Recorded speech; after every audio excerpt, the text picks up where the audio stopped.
The 75th Montana East-West Shrine Game from MTN Sports.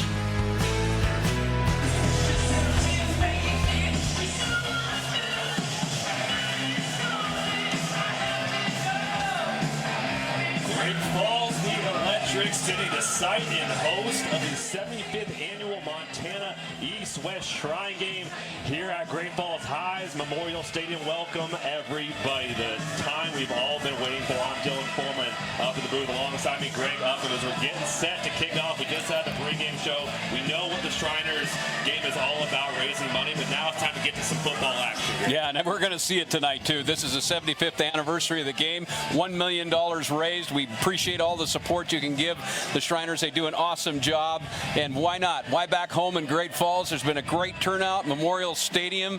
I mean, this is my school. I graduated here in '80, and man, what a great venue to come back and visit. Hats off to everybody, and welcome to the Shrine Game tonight.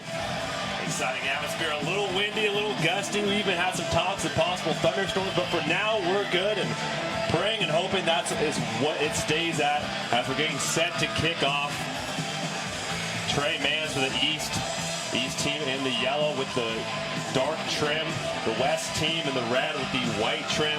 A lot of powerful athletes on both sides. It's Trey Mans going to set and kick this one off. Chase McGurran as well as Drew Plum back to receive for the West. Fireworks getting going, the crowd's getting into it, the cheerleaders, everybody in town is awaiting this one. What a great turnout tonight, Dylan, for the game, and it's early yet. There'll be more to come. And we're off. Kick. McGurran going to take it out. Up the middle of the field. Trying to break to the outside. Breaks contained. As he's going to get ran out of bounds here. The 37 West will take over. The big story coming into this. Obviously, Bryce Carver, the head coach of Class A champions Hamilton. They're going to have a two-quarterback system here today. Yeah, and those two quarterbacks, Rogstead and Hewitt, they are the real deal. I mean, I've heard the coaches talk about Hewitt's arm. Haven't seen an arm of Hewitt's caliber since Osweiler, and that's what they're comparing the strength of that arm to. So we'll see tonight how accurate he is with it. Not quite as tall as Osweiler, but still a very powerful human being. He will start under center in shotgun with Tristan Payette right by his side. Here's the snap. Roll out to the right, looking for his tight end. And he finds Ian Finch, the Hellgate grad, as well as the Missoula commit going to the Grizz next year. That could be a 1-2 punch later on. And you're going to see that's Coach Carver. That's what he does. It's, you know, if you can catch me, you can see me. And now he's in a hurry up offenses, is tough on defenses, especially 1 week of practice, Dylan. And those fireworks starting early is a no huddle to the line they go, trying to tire out the East quickly. They hand it off to Payette up the middle as he's tackled by Ryan Crea, the MSU commit. Yeah, Ryan Crea from Great Falls High, 6'2", 215 pounds. And you might see him a little bit of running back today. But, yep, the Cats went on him at linebacker. He's projected to be a player, and we'll see how he turns out. We'll certainly be calling his name throughout this game. You can you'll be able to dive into the family history of Ryan Crea. Just a little bit. Yeah. As second down, about 7. Got 3 on that one from Payette as Hewitt drops back. Looking deep, a double move. Finch open on the sideline, just too high as A.J. Ulrich from Billings Central in coverage. You know, there's some players on the field tonight, Dylan, who you know, when I talked with the coaches and talked with people around the state, that they said they haven't seen this caliber of athlete in a long time. Finch is one of them. And he is, you can see they've gone to him twice, and he was open there. The East is going to have to do some defending to stop that. But the question was, can West's offensive line hold up against his defensive line? And right now, this hurry-up offense is giving anybody fits. All of the starting offensive linemen for the West, all AA All-State honors. So big boys up front, no doubt. It's Hewitt, 3rd and 7. Need a play here. As they hand it up the middle, a draw, interesting call. Payette swallowed up. Big number 52, Peyton Morton from Billings Senior. And Caleb Romero, the defensive lineman, you know, 99. That's the question mark. Can West hang on to that defensive line of the East? And right there, they couldn't. They got in a 3rd and 7, hurry up, midfield. Now, the thing about these Texas gamblers or these Kentucky gamblers is Carver's one of them. You see it's 4th down right now. It's 4th down midfield, 47-yard line. You know, looks like it's 4th and a long 6, maybe 7. They Like he's going to go for it. And the fans want to see 4th down, especially, in East territory, 4th and 7. Hewitt in shotgun again, looking to air it out. 3 on the left side, 1 on the right. As looking back, as they're going to call a timeout. Maybe got a defensive look they didn't like and wanted to adjust here on 4th down. Looks like they might actually just be getting the punting unit as Rohrback. I think what they wanted is they wanted the East to pull out of that 4-man defensive front, and they didn't. They held, and so that forced West to call the timeout and punt the ball. Actually looks like they just allowed a delay of game to back it up 5 yards and give Rohrback a little more space to boot it. So good hold from East. Back to receive the speedster. Rafe Newbro from CMRs. He's going to take the fair catch at the 8. Make it 8 or 9 yard line as East will take over on the offensive side. And here's what now we talked earlier in the broadcast about the old school, new school, and Coach Carver didn't hit his athletes. They didn't tackle. He believes very much in just saving that physicality, and on the other side, not the case. And they hit it up. So it'll be interesting to see how this all unfolds tonight. You got to wonder too how much the heat will also play into it down the stretch as Isaiah Claunch from Billings West back underway and a fumbled snap. As that's over the head of Claunch, first play of the game. And you can, not the best start for the East team, so that's going to be a safety. West on top, 2-0 with 12:51. First play from scrimmage for East. What happened there, Greg? Well, you talk about the kicking game, right? And you talk about Patrick Rohrbeck, the kicker from Glacier. Now, he's the real deal. He's I think his best in high school is a 51-yarder for Glacier High. And you saw his ability to punt. He's a 35 to 45-yard punter. Now, a little Great Falls wind in the back didn't hurt it, but field position, first snap of the game, hey, kicking game, here we go. Well, with the wind blowing that way, too, you got to wonder if Claunch maybe it came out too quick as the snap was about neck high. It should have been able to handle that one, but the wind going that way, the ball may have came out quicker than he expected. Got a little jitters too. There's a lot of people here tonight. They only had 1 week of practice. Right. It's been a long time since they played football. And here's another thing that's hard on this game, Dylan, and it's a 15-minute quarter for these players. They haven't played in a 60-minute game. It's always been 12, and the difference between 12-minute quarters and 15-minute quarters is a lot. Mm-hmm. Kind of first real college-like feel before most of these athletes on the field today head and play at the NAI Frontier Conference level or at the Division I level. Yeah, now, the East is punting into the wind, and anybody that's been from Great Falls, I'm surprised that the wind's blowing. Not really. But there's enough wind on that field that it's going to impact this punt on this safety kick. Great Falls High as Bridger Polk, and look at that ball just hang up in the wind as that is going to be fair catched by number 81 for the West, John Kirkley, as they're going to get pretty good starting field position and get a second chance here. Just 1 play later, back on offense. And this is what you don't want to give the ball back at midfield to this kind of offense. And now you get your second quarterback coming in, and here we go, Roy. Got Tyson Rostad, the prodigy under Carver, leads Hamilton to another state title. He's under center, and we'll see the 1-2 punch go throughout this one. Handoff up the middle as he keeps going. I think that's Tim Zoner, his teammate and future Grizz, up the middle for a couple. Broke past the line, scrimmage, game 4. Rogstad, the word on Rogstad is he does the little things really well. Like we'll watch him tonight, and he's a running back too. He's got the loose hips, and he's hard in the infield. He makes great decisions, and in talking to the coaches before the game, they're really high on him. 2nd and 6. Little hitch there at the line of scrimmage, doesn't matter. Rostad rolling out, he can run it as well, but tackled from behind. A couple people, I think that's going to be Avello, the Canadian, going to the University of Calgary.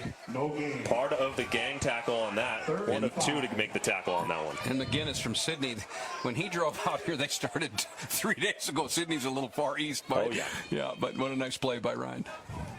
So 3rd and 6. Can the East hold again in their own territory? We'll see here. You see the East bringing 5 on the line of scrimmage, and they're going to bring pressure, and that's where their strength is. West does a nice job of picking them up. And Sure enough. Nice out route to, like we talked about earlier in the first possession. Ian Finch is getting open, making the solid play, and a first down, 37-yard line, new set of downs. He's regarded as the best receiver in the state, and they've gone to him 3 times in just the beginning of this first quarter. So if I'm the East, I have to know where 11's at all the time. I'm sure he's enjoying the quarterbacks he gets to play with in this one as well. Here's the snap. And a pitch back to Blake Shoup. The flea flicker down the field as Ulrichs is right there to break up the pass. Looking for Caden Zalewski. And Ulrich gave him a shove, and I know the West are asking for a little help there. And, you know, a little rusty on the official. Hey, what? Nothing happened. Let him mix it up a little bit. But how about bringing the trickery out with 11:20 left in the first quarter? Yeah, and that's something they did last year's game, correct, Greg? Yeah, it turned the game, actually. You know, you follow Sentinel's program and the way the coach calls it there, and you know, you never know what's going to happen there. 2nd and 10, might as well try the flea flicker on the first play. You got 3 other downs to work with. Handoff. Looking for space. Zoner. And he's going to get a first down, I believe. Rumbles and stumbles his way. Has great patience in the backfield and found the hole. Yeah, and you can see the comfort level. You know, you have your quarterback, you have your running back, that inside zone, and it was a nice play. Good pickup for a first down. Good job up front on that right side. That was Kevin Handenberg and Goldman making its way. Another run to Zoner after a nice 10-yard run. He's going to take up a couple. Zoner powers his way for a first down. You know, it's interesting. You know, the West came out early with no huddle, hurry-up offense. They've settled into the run game. The run game's actually giving them a little bit more. Maybe they're having a hard time handling the wind. The wind is picking up. We saw it stop that punt coming out of the end zone, but this is all from the kicking game. This is all set up. Shell Osborne from Laurel on the tackle there. So we have a fresh set of downs. Zoner again. Osborne with the tackle again. So again, just trying to chip away, get some yardage, and maybe set a play action later on, a little boot, possibly, Greg. Yeah, you know, the West is patient with the run game. It's kind of interesting. They're inside zone, and they're running against a four-man front, and having a little bit of success with it, but brings up 2nd and long. As Rostad looking for the sign. Looks like they're going to change the play because of the defensive look. We got 2nd and 6 to go. Ball on the 21, 9:40 to go. Zoner just up the middle. Abello wraps him up from behind. The 6'4", 300-pound future Dino from Alberta, Canada, with the play. A couple tackles for him early on. Biggest guy on the East roster at 300 pounds. Yeah, 6'5", 300. How big is that? Big. That's 2 of me. That's 2 of us combined. Thank you. I appreciate that. Yeah, thanks, Dill. I think I'll have that extra piece of pizza tonight. There you go. Abello and actually Tyler Malep, the other Canadian, they had to take their college entrance exams. Playing well so far. Here's the direct snap. QB run for Rostad. Picks up a couple. Brought down by Ulrichs, though. So it's going to be 4th down and short. Looks like they're going to have a couple to go. 4th and 3. Just under 9 left in this first quarter. West, forced the safety, or maybe unforced, with the way that snap came up a few plays ago for the East team in their first play from scrimmage, and looking to add to it on 4th and short. Another 4th down call. Why not? And I think you want the ball in Rostad's hands right here. I think there's no worries in Carver. I think he's going to get him out and let him run himself, and there he goes. Great call, Greg, is Rostad. I think he's short, too. I don't think they got it. Both sides are pointing for a first down and for not a first down. The side judge has it marked right at the 25. Say it was down. First down, looks like he had to get past. Oh, that's first down. There you go. So Rostad, like you called it, Greg, put an extra fullback near the line of scrimmage to create a hole, and it was just enough. You know, you see what Carver's doing in this series with Rostad in the game. He's put the game in Rostad's hand in this entire series, and so just that comfort level of running. He's running the Hamilton offense, successful with the state championship with it, and probably told him, Tyler, just keep doing what you're doing. There's another run to Zoner up the middle. Again, they're adding that extra blocker up front, nice fullback, Marcus Evans, was playing inside linebacker as well on the defensive side, but they're putting him in as an extra blocker to create more running room for Rostad and Zoner. Yeah, a lot of teams now will use their big linebackers, they'll call them heavy packages, and put them in just for that. Evans, coach's kid, he knows what he's doing inside there. If he doesn't, he'll get told when he gets home. 3 future Grizz right there in the backfield as we got 2nd and 6. Another handoff to Zoner, and they're just rumbling, bumbling, stumbling near the goal line. They're going to be stopped just short, but it's another first down, a fresh set of downs, about 2 yards short of the end zone. I'll tell you what, if we can get a replay, watch number 77, Josh Goldman out of Helena High, 6'1", 285. He opens that up from the very beginning. If you can see him come into the screen, he just drives the player completely, almost to 10th Avenue South, which is 9 blocks south of here, Dylan. Some big fellas up front, all state, all AA, creating some running room for Rostad and Zoner. Rostad, the direct snap, looking to get to the outside, cuts it up, and a truck stick, and he's in for the score as he takes on Ulrichs. It's not 8-0 West with 7:12 in the first, and a lot different than we thought it was going to go, but nonetheless still effective. You know, I talked early in the broadcast, too, about running the ball, possibly 2-back sets, and we saw it. The second back, though, is Rostad. And that offensive line, question mark coming in for the West right now, owns the line of scrimmage. Zoner, not flashy, but it gets the job done. And with the kick from Rohrbach, it's 9-0 as we're going to step away, take a quick commercial break. We got to go one Bruin. Wow.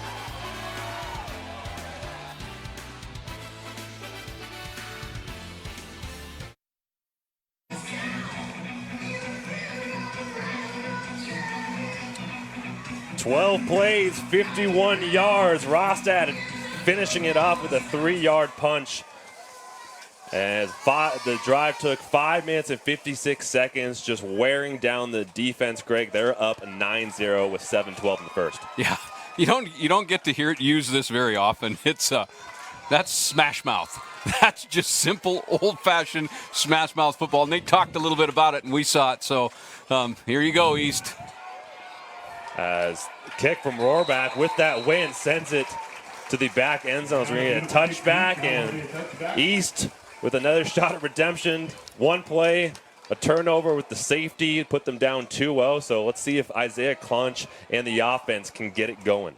Yeah, and the East brings in a big offensive line, and we'll see if they're patient enough to stay with the run. But they've got De Leon in the background, and they got Taco Dollar on the outside, and they've got a great offensive line. So and Weshy, helping them out there. I really think they're going to get the run game established. They're going to probably try to go to inside zone and see if they can get some movement. We're going to start with CMR's Jackson Simons in the backfield, Dowler in motion, and then a penalty. Because you got illegal motion on first down. You got a snap over the head that set up the touchdown. So East offense is struggling right now. Mm-hmm. Yeah, not quite on the same page. It could have been Dowler coming in motion is what sparked the penalty. So they're going to start 1st and 15 on the 20. 0 for 2 to start this game, but plenty of game to play.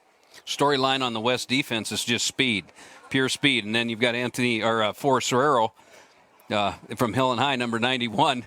Just a mini Aaron Donaldson, and he can destroy you. You better know where he's at on the field. It'll be fun to watch him tonight. Only 3 down linemen. They go empty for East. Here's Klontz dropping back, looking for room, rolls out left as he finds Tyler Nansel. Then gets knocked out of bounds, regains some of that penalty yardage back as Wagner.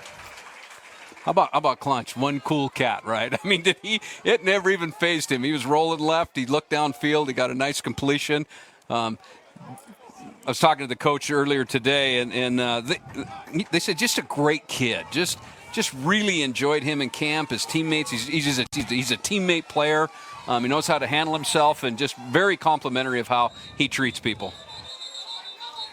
There's going to be a timeout on defense. Scott Evans, furious, as they're going to take a break, regroup. 2nd and 3 from the 32 when we come back.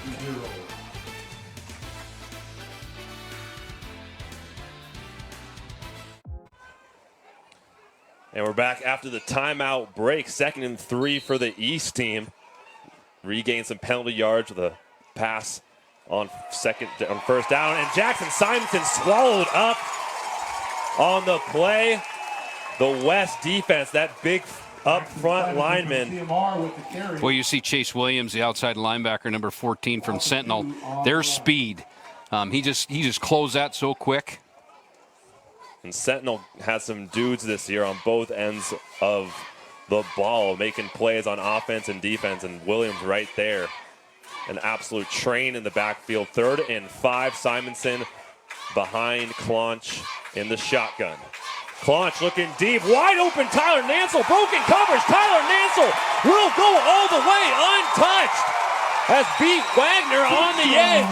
And just like that, at 6-9, Isaiah Claunch, you just talked about it. He can do a number of things. Cool Hand Luke is his new name. I mean, he just stood that, opened up, blown coverage, and that's going to happen. You only get 1 week to practice, but man, what a play, what a heads-up play by Claunch. Very patient, dropped it right in there. Against the wind, too, Dylan. That's hard to do. Look at his composure.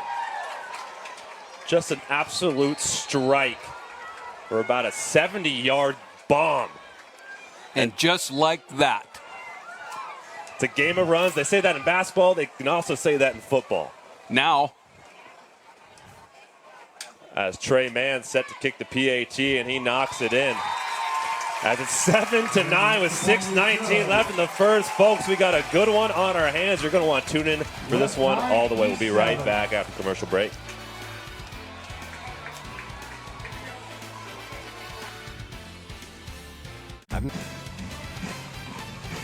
And here's your Man Mortgage first Montana East-West Shrine game fact of the evenings. Games won, East 41, West 33. West won it last year, though. You were calling the game, Greg. They won that one 21-12, but before it was the East winning 3 in a row. Yeah, and the East started that game way ahead, and the West just flipped it on a couple just key kind of trick plays.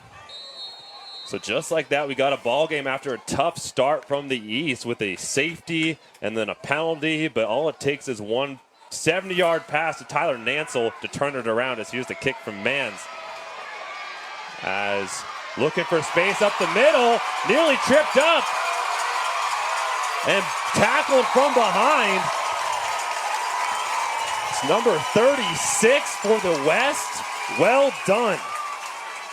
How fast is Klump? Well, you just saw it there. I mean, he's from Sentinel, and he's probably, if not, the fastest kid on the field.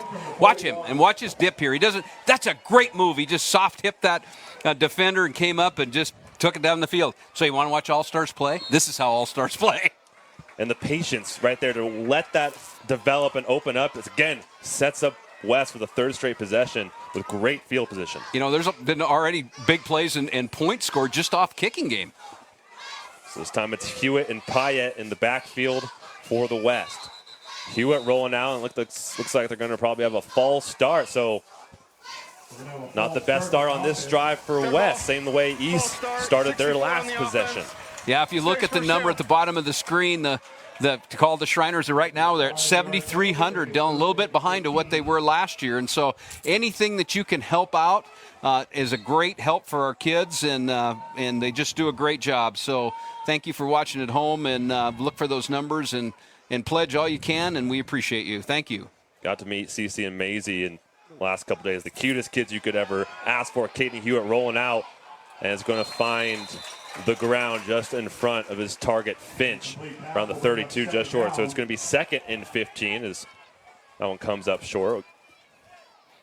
You see Hewitt getting pushed out of the pocket a little bit by Cotton. Does a nice job from his defensive end position. Cotton, that's a name. That's a track name, Dylan.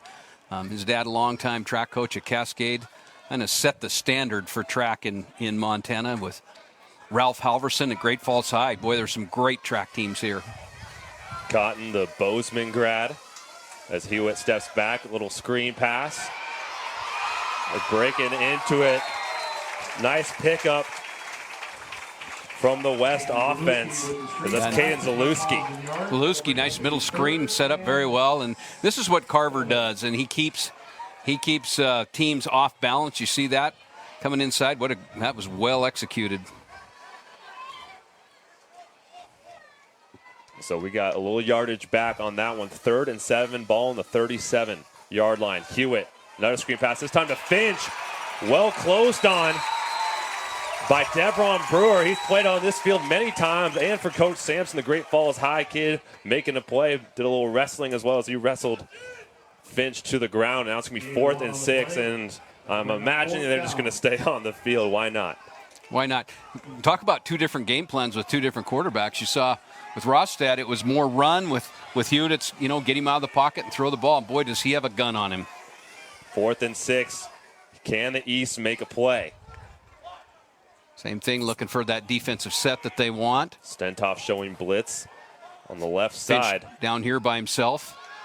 Sure enough, there he is. Oh, and he and a dropped drop. the ball. Finch wide open. Broke down Brewer to the outside, but just couldn't reel it in. As a turnover on downs, a break that East needed.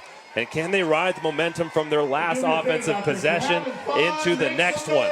4:45 left in the first as the East takes over. I'll tell you what the East is going to have to do. They're going to have to get a plan for Finch. There's no doubt about it. He is hurting them in critical situations. Now, he dropped the ball there, but if he'd have caught it, that would have been a first down. They isolated him one-on-one. And Brewer made the nice play beforehand in the flat. But, sometimes luck is better than skill, Greg. Yes, it is. 1st and 10, Claunch.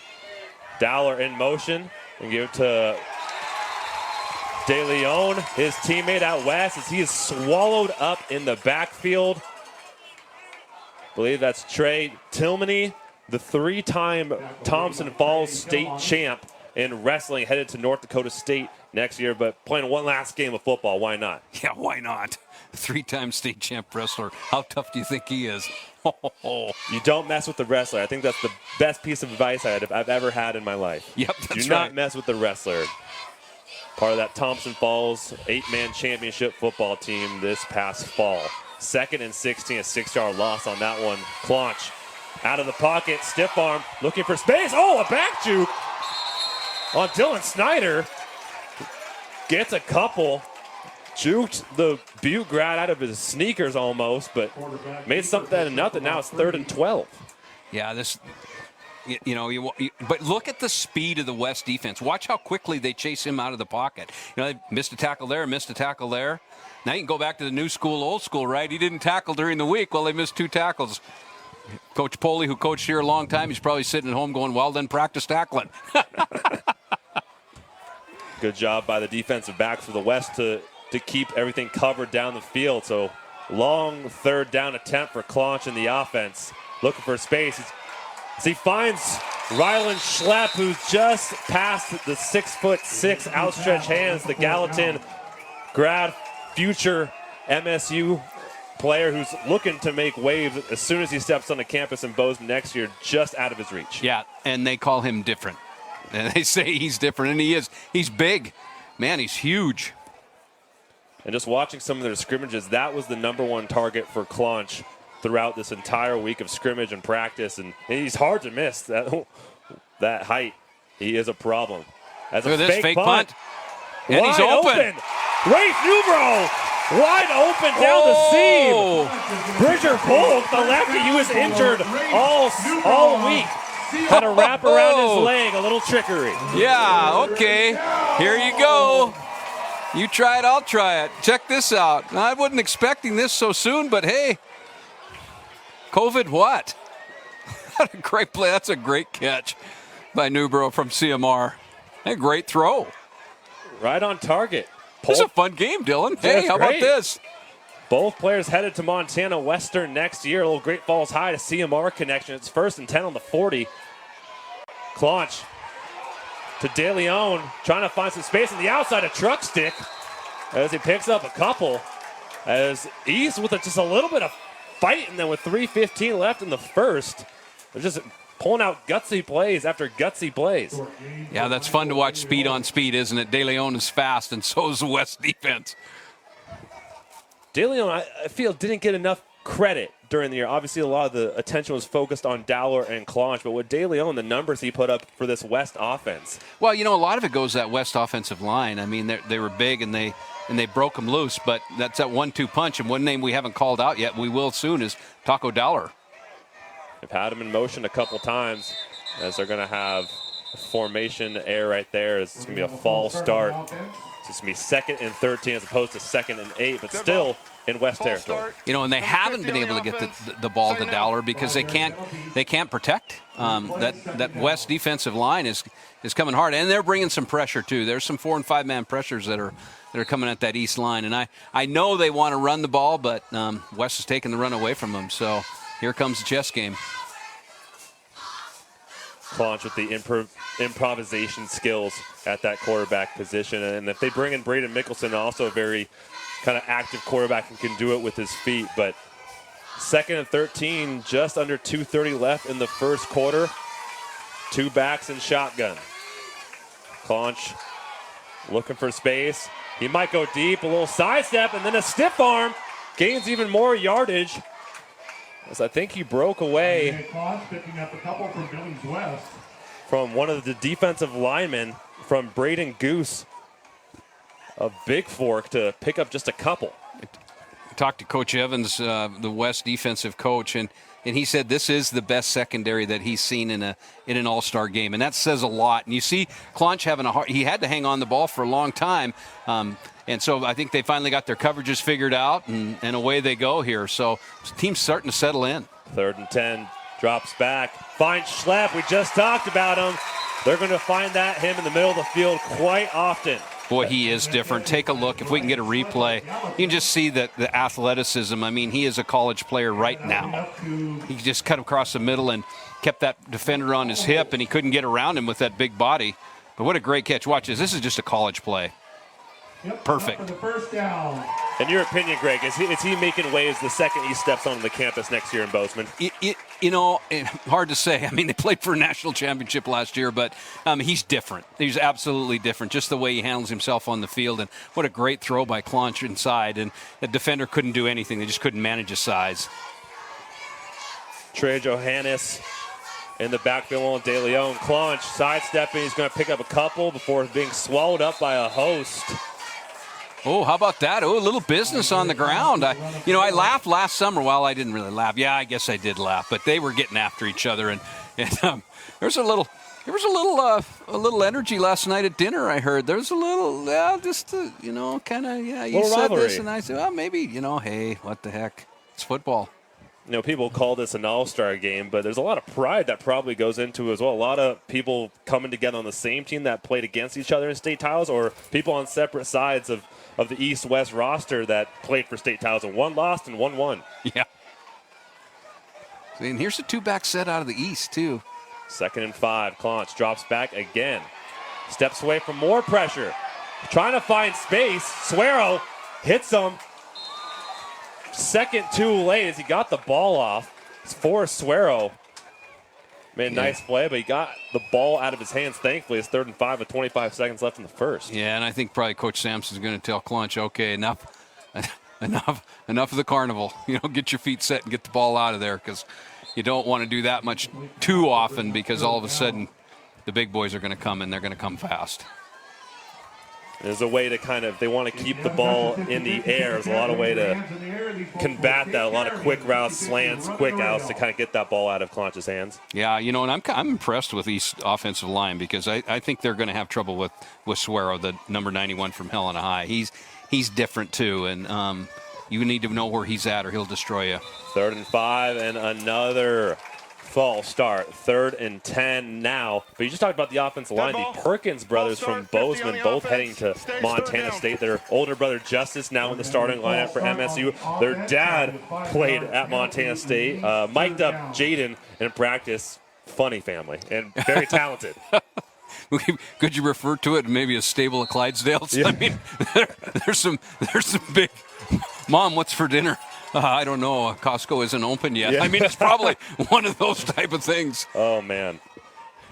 The Perkins brothers locking down the left guard and right guard positions on the line, trying to protect Claunch here on 3rd and 10. Ball on the 28. As a double move. Looking to the outside and just past the hands of Rylan Schlepp. Excuse me.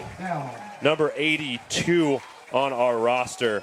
is looking for some coverage there. It's trying to find Colby Martinez, the high jumper from Columbus, and boy, can that dude fly and jump.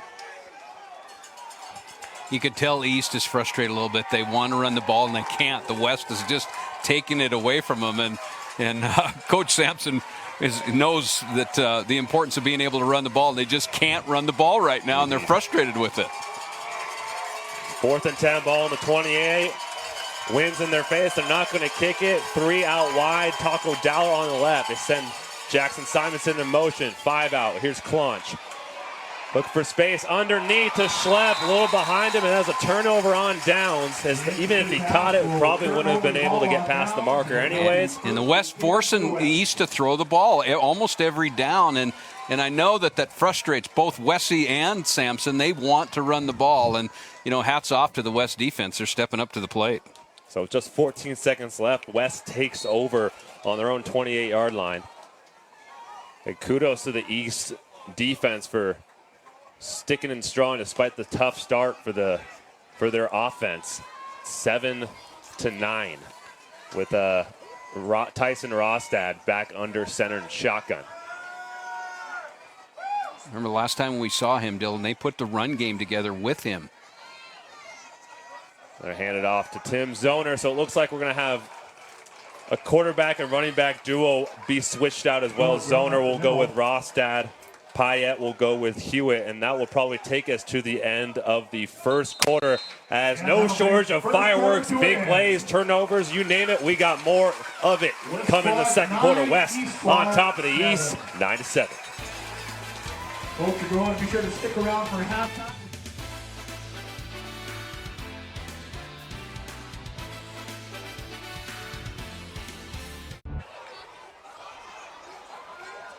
And welcome back to the 75th edition of the Montana East-West Shrine Game, as we're back for second quarter action.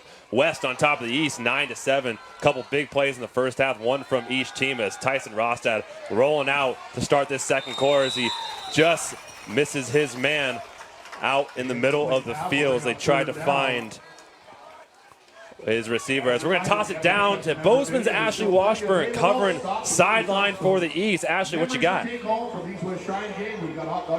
guys, if you actually look down at the West end zone right now, on that right-hand side, there's a big cluster of people. That is actually the entire Montana Tech coaching staff. And there was one coach that was really watching intently, and that was their new defensive coordinator, Eric Williams. He just joined the staff February of this year, came from San Jose State. But before that, he actually spent some time at Montana. He was an assistant from 2010 to 2014, and he's specifically watching defensive end Jackson Cotton right now and defensive tackle Zach Newton. So we've got the entire Montana Tech coaching staff. I know that Montana State wanted to be here, but they actually have their team down in Red Lodge right now helping out with those historical flooding that was down there with everyone. And so, there's a lot of coaches that are here watching these kids. A lot of them are going to play at the next level. So if I see any more coaches, I'll let you guys know. But back up to you guys. Thank you, Ashley. It's a nice stop there from Miles Sage. Ben Glasscock makes it 4th and 3, and so they're going to punt it. Rafe Newbro underneath for the fair catch. A nice stand from the front line of the defense for the East as they hold on, force a punt, and they'll start their drive at the 35-yard line. Yeah, now the East has a wind at their back. Help a little bit with throwing, but I know they're probably going to want to come back out and throw the ball. I'll tell you what, I like Rohrbeck at quarterback a lot. Rohrbeck can throw it too. He's got a leg and he's got an arm. That Absolutely. Without a doubt. As the East struggled a little bit. 3 and out last possession. They come right back out here in the start of the second, looking to try to take the lead. As now we have Braden Mickelson from Gallatin under center for the East. And Miguel Perez in the backfield. To throw in the flat. Taco Dowler, the first time we're calling his name. Look at him in space. Look at the shiftiness, as that's a first down and then some from Taco Dowler. They finally got the ball to him, and they hit him back on an outside screen, and you can see what he does in space. Taco Dowler, the reigning Gatorade Player of the Year, for obvious reasons right there. And the simple game plan here is just get it to your boy in space and let him work. Well executed, too. Nice block on the outside. I'm sure we're going to see more of him. So Mickelson still under center in the pistol. Play action, they go deep. What a catch up top! My, oh my! By Tyler Nansel. What a play from Tyler Nansel, who has made his imprint on this game early. 6'5", that's why they went after him. And, you know, Coach Sampson knows he's got to get things going, and little quarterback change, and he likes to push the ball vertically. This is a great catch, though. You called it well, Dylan. Look how high up in the air he goes to get it. And he's 6'5". Looks like he beat Connor Sullivan on the edge to reach up and grab that one. So great field position right now. 1st and 10 on the 30. Mickelson. Hand off to the big fella out to the left. And that's a run game. That's what they want to do. And hats off to Coach Sampson for loosening that defense up. And this is what they want to be able to run the ball. And the pass game opened it up for them. Trey Johannes, 8-yard gain on the left edge. Kind of a running back, fullback hybrid for Coach Sampson in this one. Just a quick reminder, folks, that banner at the bottom of your screen gives you all the information you need to donate. We're the phones, let them ring, text in, visit the website. Donations, anything helps for the kids in need at the Shriners Children's Hospital in Spokane. A big sack in the backfield. My, oh my, what a play from Charlie Kurgan off the defensive end as he sacks for a big loss. Nice play, just stayed with it the whole time. And actually the East gave him quite a bit of time to throw the ball, and he just hung a little bit too long, and the big uglies will come. Charlie Kurgan, one of those Sentinel players, one of the many on this roster, and he is alone on that right defensive end position. And they're going to 3-man front, but Forrest Swear at nose tackle. Looks for a pretty devastating combo. So it's 4th and 13 on the 33. They're going to go for it. Mickelson with the fumble snap. He's just going to try to get some yardage, but not nearly enough for his first down. He picks up 3 and another turnover on downs. Excuse me. Now it's going to be 4th down. Now it's 4th down. Apologies. I was looking at the score clock at Memorial Stadium. I should have just trusted my instincts.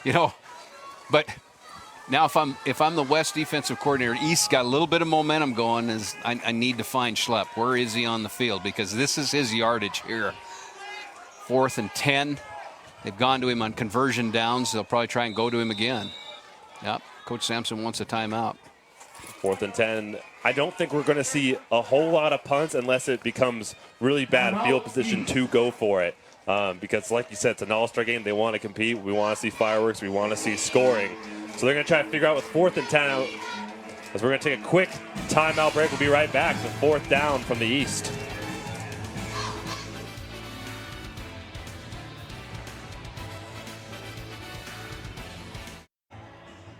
Thinks about it. He's actually going to give it to his crosstown rival, Trey Mans, a soccer player converted to kicker at the start of this last 2021 season. He's going to have about a 45, 50-yarder with the win, though. Here is blocked off the end, and it's picked up. West all the way for a touchdown. Connor Sullivan.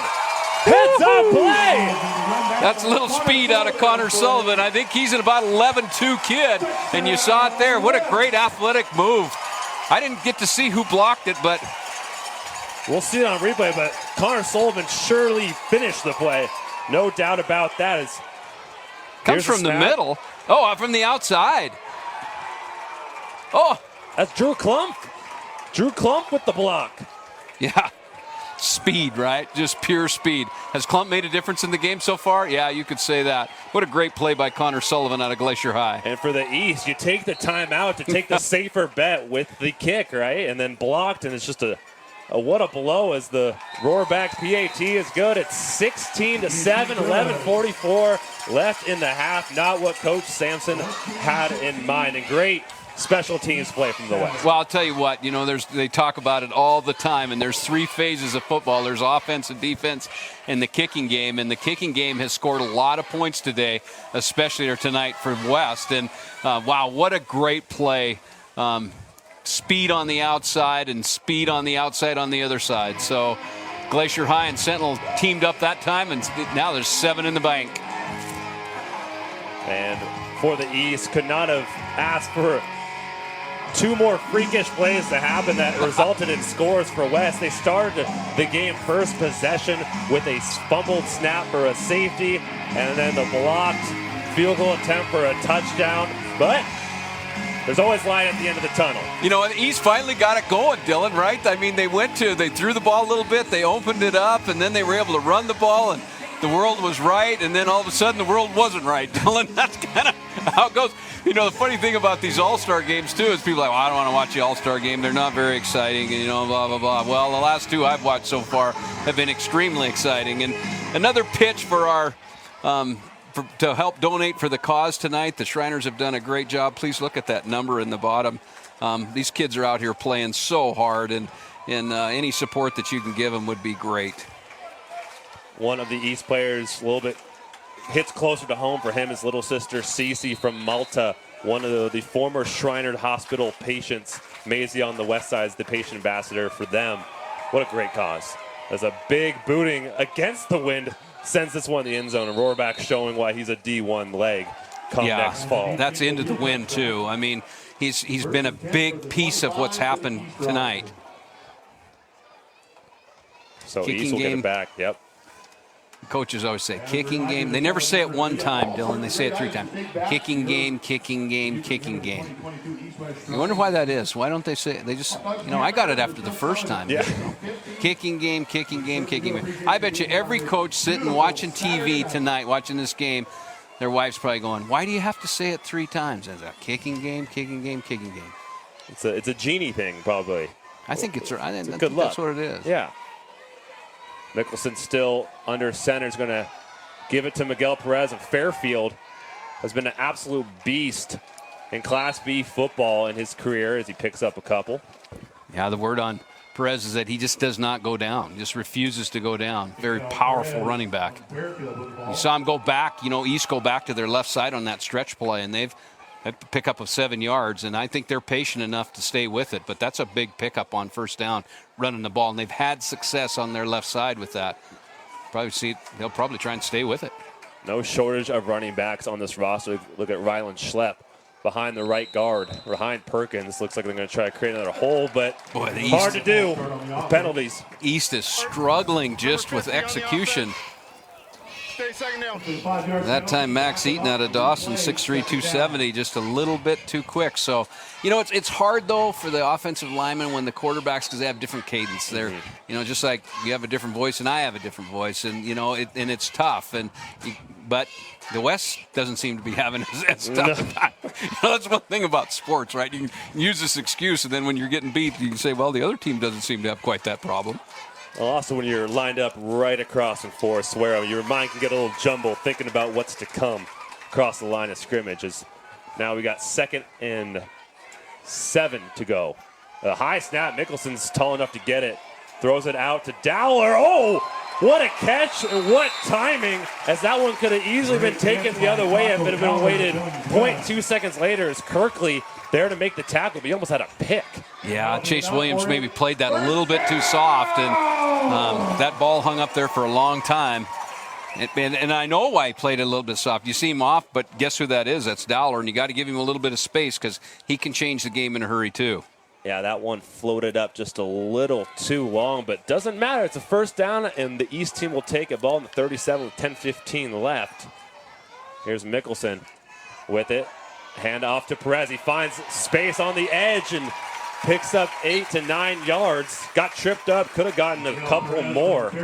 You see what's happening here, Dylan, is the East now starting to run the ball, and West that last, and they did blitz that, tried to blitz that run, and they ran away from it. So the East being able to handle the run like they're doing right now, they'll change the outcome of this game, and they'll keep the speed off the field that the West presents to them. And I think we're going to see more run out of the East. And how nice is it if you're Coach Sampson, the offensive coordinator, to have a run game now after the first quarter? You're just having to pass the ball every time. Right. Back to Perez on the left edge. They like that left edge. Ran there 3 times on this drive. That's going to be enough for a first. You know, and you know, when you only have a week to prepare, you can't get in game shape. And one of the things that'll just wear a team down is the ability to run the ball, and Coach Sampson knows that, and so does Coach Wesche, and you can see it unfold here. But you look at the size of that offensive line, and I'll tell you who's going to come. Schlepp is going to come sneaking in here pretty quick, because when you can run the ball and run the ball and run the ball like that, it opens up the play action, and I would look for Schlepp somewhere coming across the middle. Looks like they're bringing in Zach Newton as well to try to have a little power offense, but does not matter as he's swallowed up by Kirkley and company for the West as a big defensive play right there. It was interesting on first down. They brought Ryan Correa in, 6'1", well, he's 6'2", 215, and no movement on first down. I'm kind of curious about that play.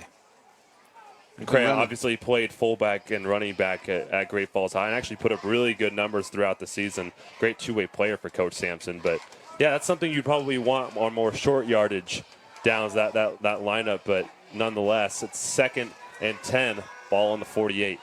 Mickelson still under center and shotgun. Looking deep. Finds short to Schlepp.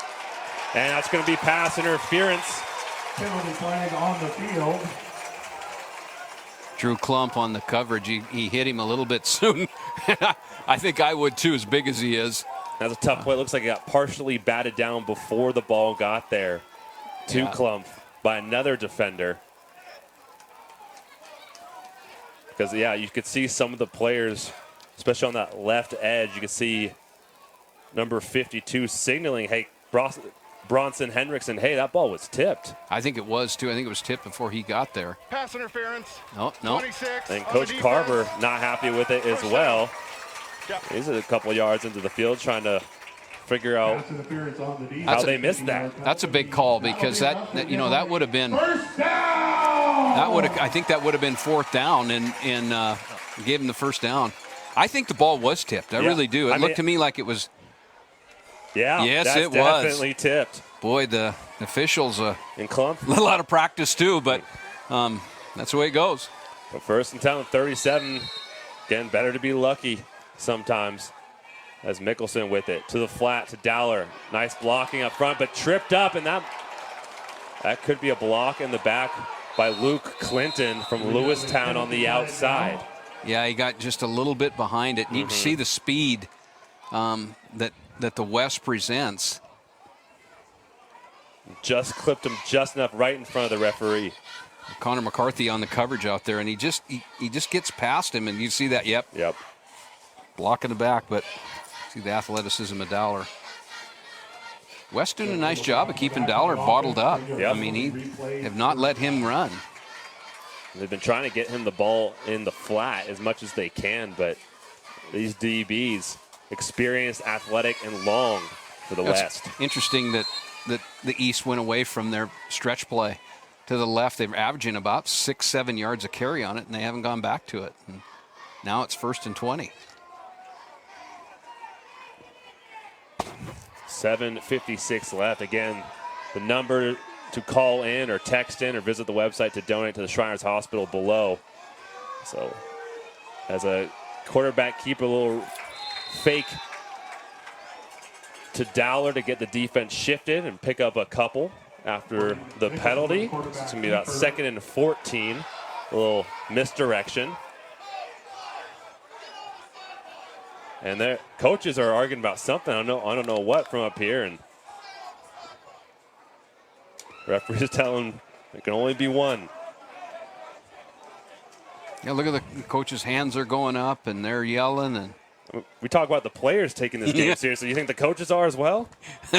And Carver goes over to Evans and puts his hand on his back and says, here, take a breath. Take a breath.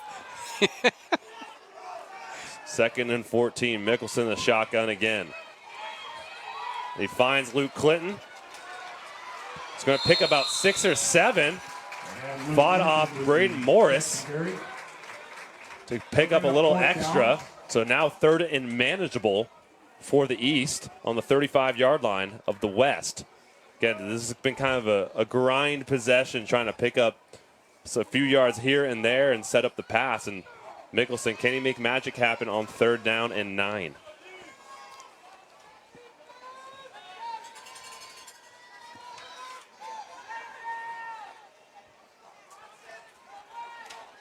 Mickelson trying to make up for lost time, was injured at the beginning of the season, only played 6 of the 10 games. East might have to call timeout here. I can't see the play clock. Yep. Right on cue. Took a little too long. It's a timeout from the East. A big third down coming with 6:08 left. West on top of the East, 16-7. Technology. And welcome back. So we've got the second Man Mortgage Montana East-West Shrine game fact of this evening, with the longest winning streak going to the East. 6 games in a row from 1973 to 1978. As we're back 3rd and 9. Big play here. Rush from the edge. Mickelson looking for space. It's going to be close. About maybe a yard or so short as he got pressure on the edge. Escaped and picked up what he could, about 7-8 yards. So it's going to be 4th and 2. You see the East bring in their heavy package Correa back in at running back. They didn't have any success with it the last time they ran it. Maybe they'll move it outside a little bit. That was Marcus Evans on the pressure that made Mickelson do it. Claunch now in the backfield. Oh, and they sack him down. John Kirkley from the edge did not get fooled by the fake handoff. Maybe it was just having Isaiah Claunch in the game that may have given away the fake. It may have. You know, John Kirkley, boy, he played that well out of Dillon. Just stayed where he was supposed to do it and where he was supposed to stay and made the play. You see him come from the outside. He just settles down, knocks Clinch down, and that's a great play. Didn't bite one bit. Had Claunch swallowed up the second he pulled it away for the fake, and now turnover on downs as West will get it back with Hewitt and Pyatt set to be in the backfield to try to increase their lead with 5:28 left in the half. They haven't tried to run the ball much with Hewitt in there. They go to the air. As they hand it off to Pyatt, 1st and 10 is going to pick up a couple to soften up the middle. Down to $5.16 in the quarter. We're up to $8,000 now, so thank you, donors. Appreciate that. That number's going to keep on rising, keep them phones ringing, and the text sending. 2nd and 8 to the flat. Zalewski looking for space. Stiff arms. Devron Brewer to the ground in order to pick up the first down. Kane Zalewski has been a quiet little hero on offense, has made a couple big receptions for the West. Well, you don't win state championships without having players, and Florence won one, and there he is. So you can see major contributors so far to this game. Yeah, 14 of the 23 state championship contenders or title winners on this West roster, Zalewski being one of them. Fresh set of downs for the West. As they hand off to Pyatt, he finds a seam, breaks it to the outside, another stiff arm, and steps out of bounds as he beats. We can see that inside zone. Inside zone open, wide open for him if we can get a replay on it, and he just found space and ran to it. Great hole up the middle. Inside as he runs to his left here, pops it back, and there's no one there. Nice run. So a little momentum now for Pyatt in the offense after a beautiful run. Yeah, Finch isolated on the bottom here, and Hewitt left-handed quarterback. Excuse me, right-handed. Another run is Pyatt looking for space on the outside, wrestled down on the left side. Not going to let him do it again. As Shell Osborne from Laurel making the play. As fool me once, don't fool me twice. Right. So 2nd and 9, 4:10 remaining in this first half. No shortage of big plays on offense and defense. A number of turnover on down situations, but a number of big runs, big passes, and turnovers as well. Same formation. 3 out to the right. Finch by himself again. Hewitt drops back. He's looking for Hinch, and it's Whoa! sacked. Big! Oh, hello! Derek Rothwell from CMR. Wow! Using the length.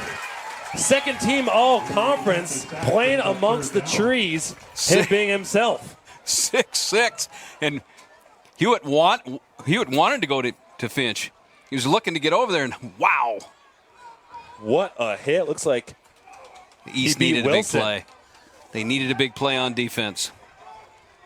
So big sack there. It's 3rd and 16, and is that enough to give the East momentum and the defense to escape this one after a good start from the West? Hewitt again almost sacked, and almost picked off through the hands of Zach Newton as Rothwell again on the pressure.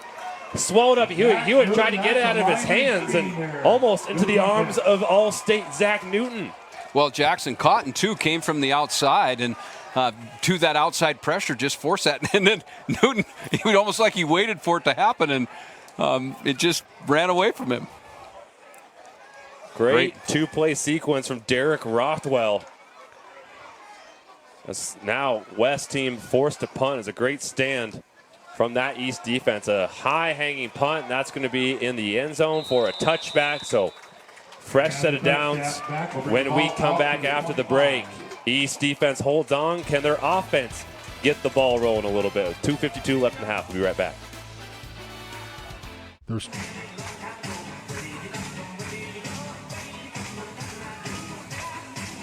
And welcome back as East team set to take over on offense. The West, though, still on top, 16-7, as we're going to toss it down to Kennedy Broadwell on the West sideline. Kennedy, what do you see down there? How about our head cheer coach? West linebackers coach Scott Evans has resigned after 30 years at Helena High from the program back in December.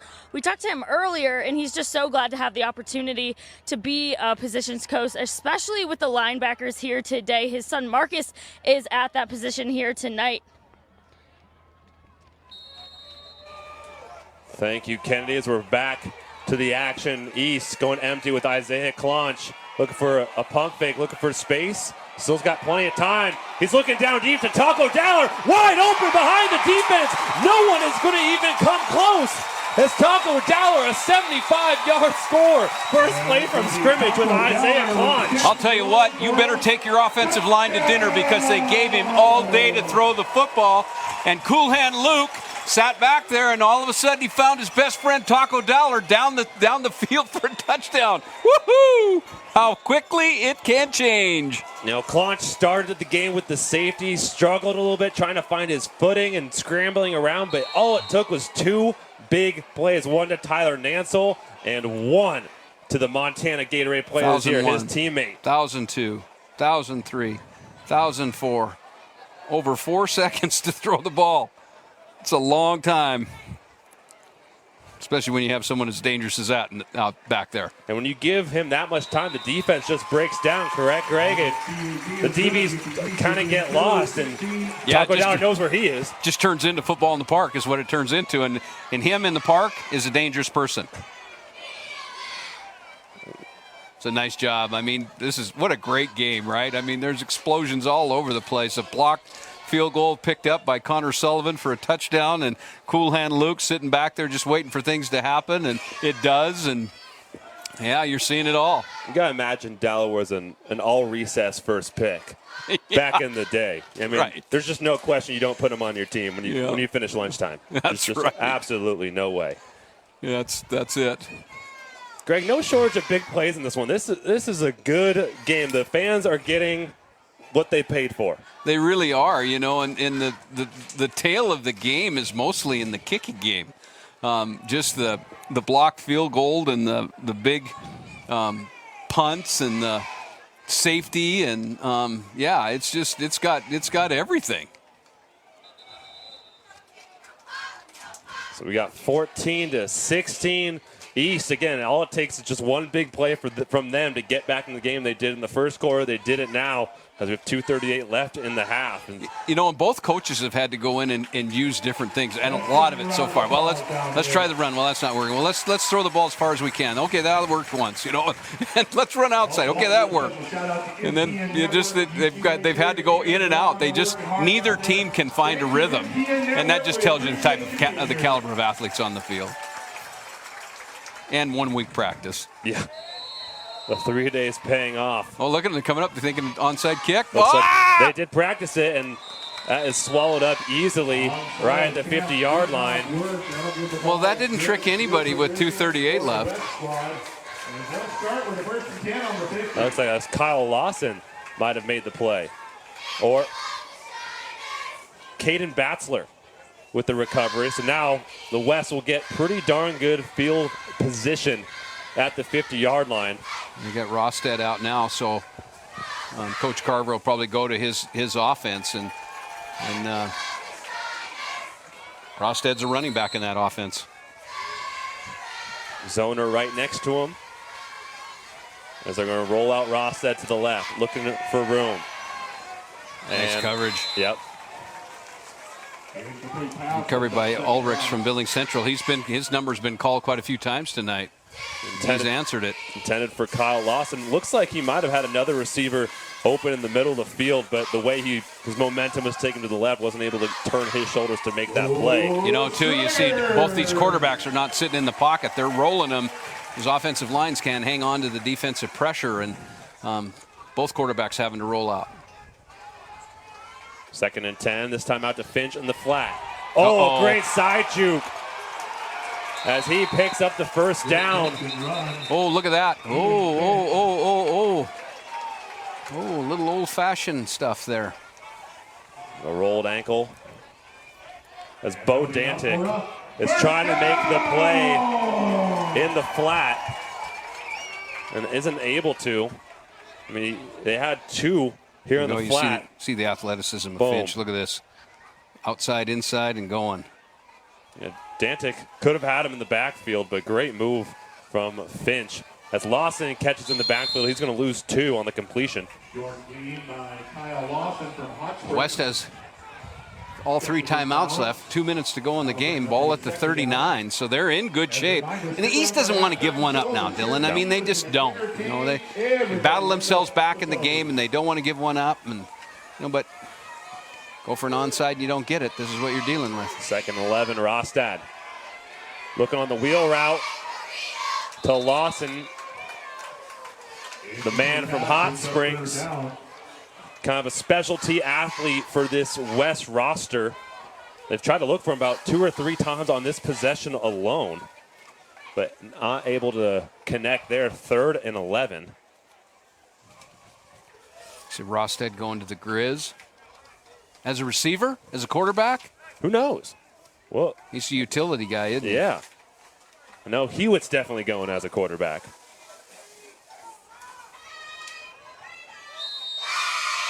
So big 3rd down here. What are they going to do? Big planning going on. Yep. Joey Sider, our guy in the fundraising person and the telethon, up to 8,500. Joey Sider, Great Falls High guy too, Dylan. There you go. Yep.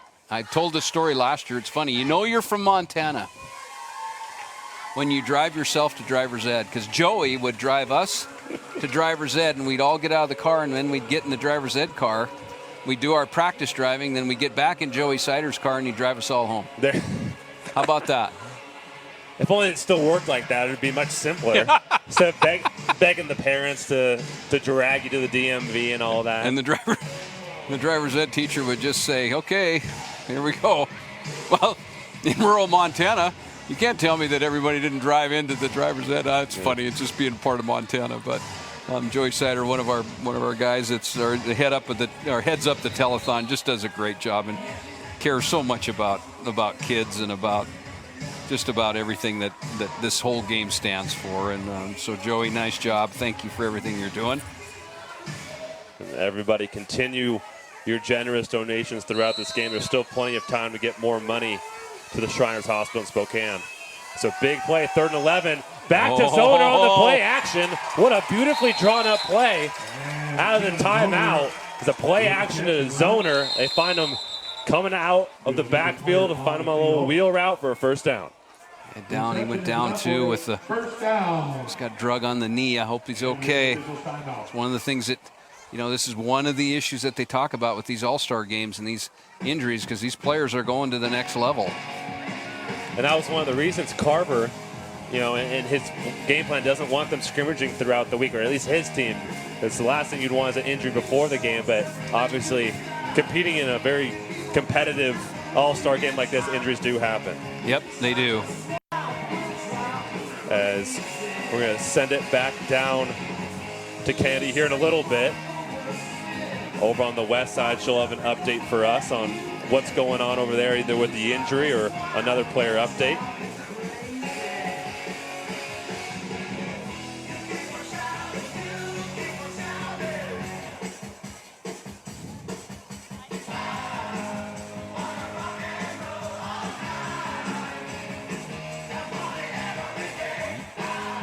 Zoner, yeah, you can see goes down there pretty tough. The knee. He kind of gets caught, but we'll see it. He gets caught from behind and drugged down, and I think what happens is his leg gets caught behind him.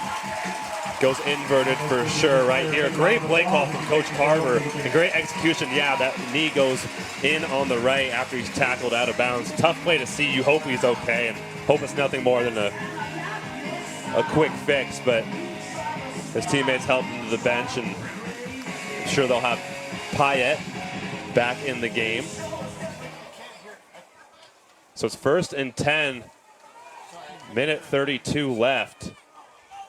As hopefully good news coming from that bench later on. But new fresh set of downs. Rostad dropping back, looking for space at the middle. Newton is going to swallow him up, but not after he picks up about 4 on the ground. Yeah, 1:22 left, 2 timeouts, so they've got plenty of time. They have the timeouts.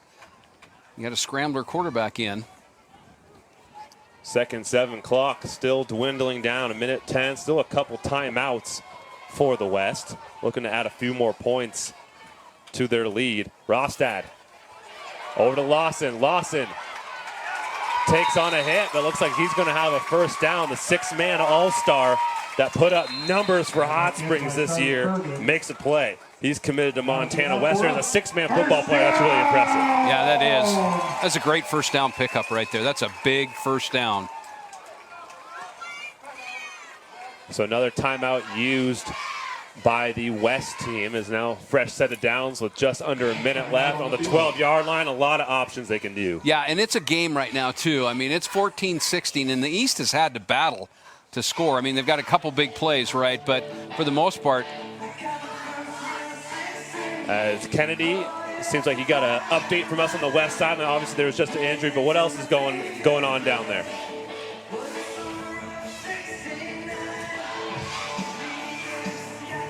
Out of Hamilton, the running back has a little bit of a left knee injury here. Took a nasty hit in that last play that we just saw, getting pushed out of bounds. So we hope that he recovers soon and that we'll see him back in the game. But looks like they're getting some ice on that right about now. Back to you guys. Yeah, so obviously we're hoping for the best. You don't want to see any injuries in the All-Star game, but it is football. It is part of the game. But right now the West offense has a chance to kind of avenge the injury and get on the board with just under a minute left in the half. You know, and the East defense answered last time. They gave 2 great big plays that drove it back. Big tackle for losses, took them out of scoring position. So we'll see if they can do it again here. Yeah, Derek Rothwell from CMR was man in the middle as Rostad play action, back left corner of the end zone. Oh, and Finch with the gritty. Wow. With the gritty dance on A.J. Ulrichs, using size and strength to create space and score a touchdown on the left edge of the end zone. I think he caught that with one hand, too. I don't, if we can get a replay on that. You know, he's regarded as the best receiver in the state, and the West knows it out of Hellgate. I think he catches this one hand. What a great throwback. Nope, 2 hands. But you see how he kept Ulrich off of him? And that's just using size, right? Right there. Well, size and know-how, right? I mean, so, you know, receivers, I'm a old defensive coach. Receivers cheat, and offensive coaches teach them how. And so if you don't get caught and you score a touchdown, that's the game. But that's a great play by Finch. And, man, they have featured him tonight. He came in with the top billing as the top receiver in the state, and you can see it. That's 6'3" going against 6 foot. Finch, a future Grizz. Showing wide right there. A big play for West. A big momentum swing heading into the half, assuming they can hold on for these last 50 seconds. But we've seen the East be able to score in one play in 70 yards and a 75-yard play. Yeah, we've seen it all, right? you know, that drive though, Dylan, stemmed from a bad onside kick. You know, I mean, he didn't have to do that, and I'm a second guesser though. Yeah. But I just, you know, that's what happens when you gamble. You know, we'd be talking about what a great call if they get the onside and they go down a score to take the lead in the half, but in the multiverse, maybe that happens. Yeah. In the 75th annual. You have the wind at your back. And, yeah. Yep. But yeah, it is what it is. So Rohrbach going to kick it off with 50 seconds left in this one. East with 14 points. Looking for a last-minute score, literally, as Dowler going to return it up the middle. He's dangerous, and he is swallowed up and tripped up at the 18-yard line. Nice play from the West special team. So you probably imagine they're going to, with no timeouts, they're going to keep it conservative. Now it's 45 seconds. Coach Sampson is not a conservative coach, and he has some stretch ability on the outside, and I wouldn't be surprised if we see one go deep. They've shown they've had success with the very long and athletic Tyler Nansel and the speedy Taco Dowler at their disposal. Well, Clonch has got arm strength, and so it's hard to say, but doesn't look like they're going to stretch here. Pretty tight formation.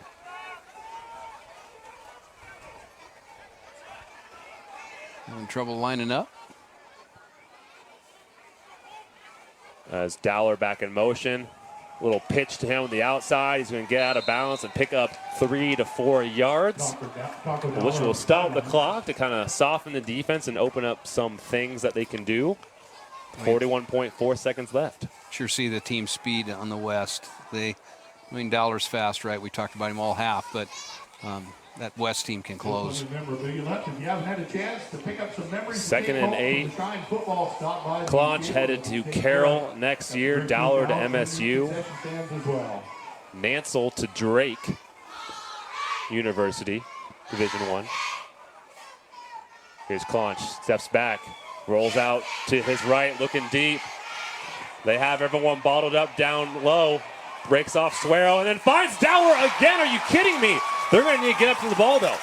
The clock will stop momentarily, but no timeouts for the East. And that's really a defensive problem of not keeping Clonch contained and letting him do that.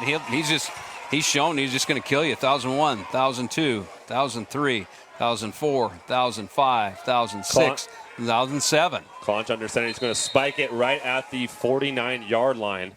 So only 5 seconds goes off the clock.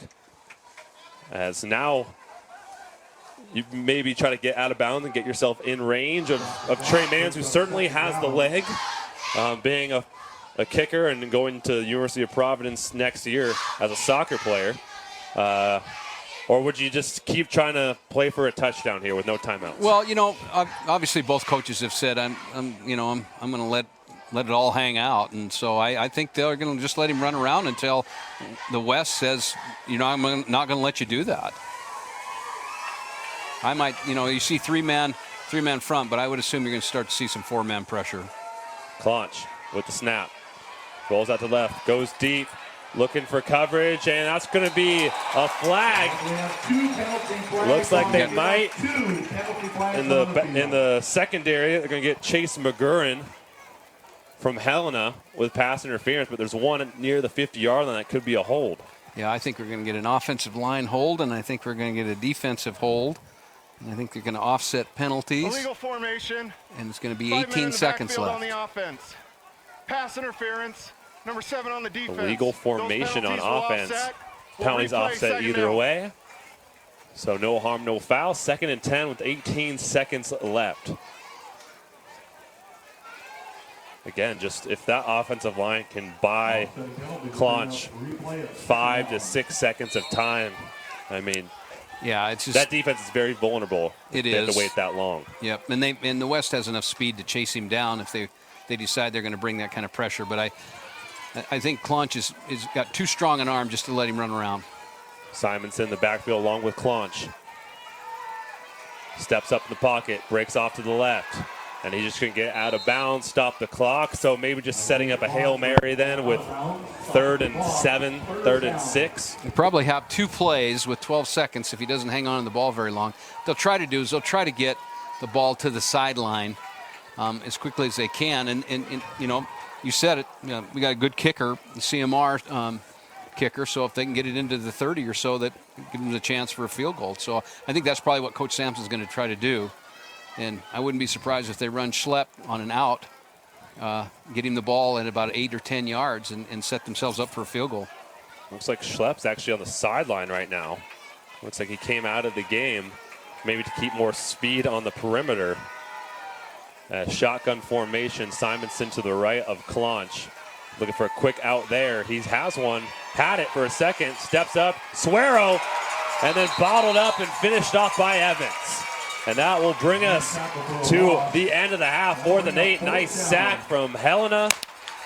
As And we made it to halftime. the West on top, 23-14. The defense holds strong on the final possession. But as we saw from the East team, no shortage of fireworks, and they can easily get back into this one. As we're going to take a break before we get into our halftime festivities. Don't go away.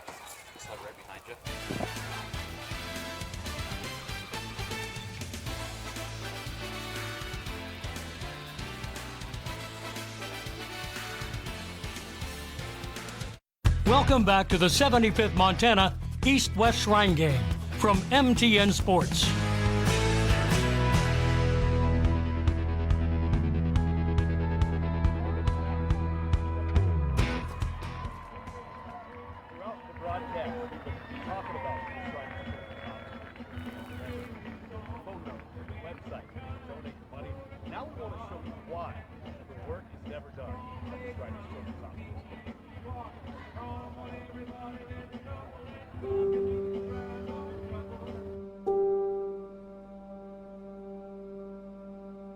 Yeah, when she was born far premature, and she was born basically without a hip socket. When I was pregnant with Maisie at a 20-week ultrasound, we found out that she was missing her fibula.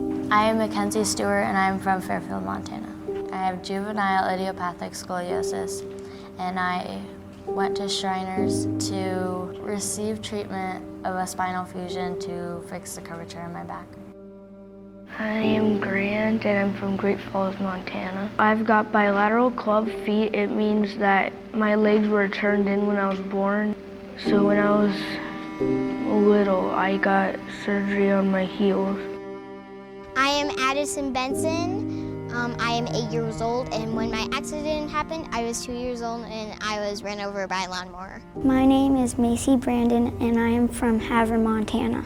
My injury was that I broke my arm, it wasn't straight, and it didn't heal.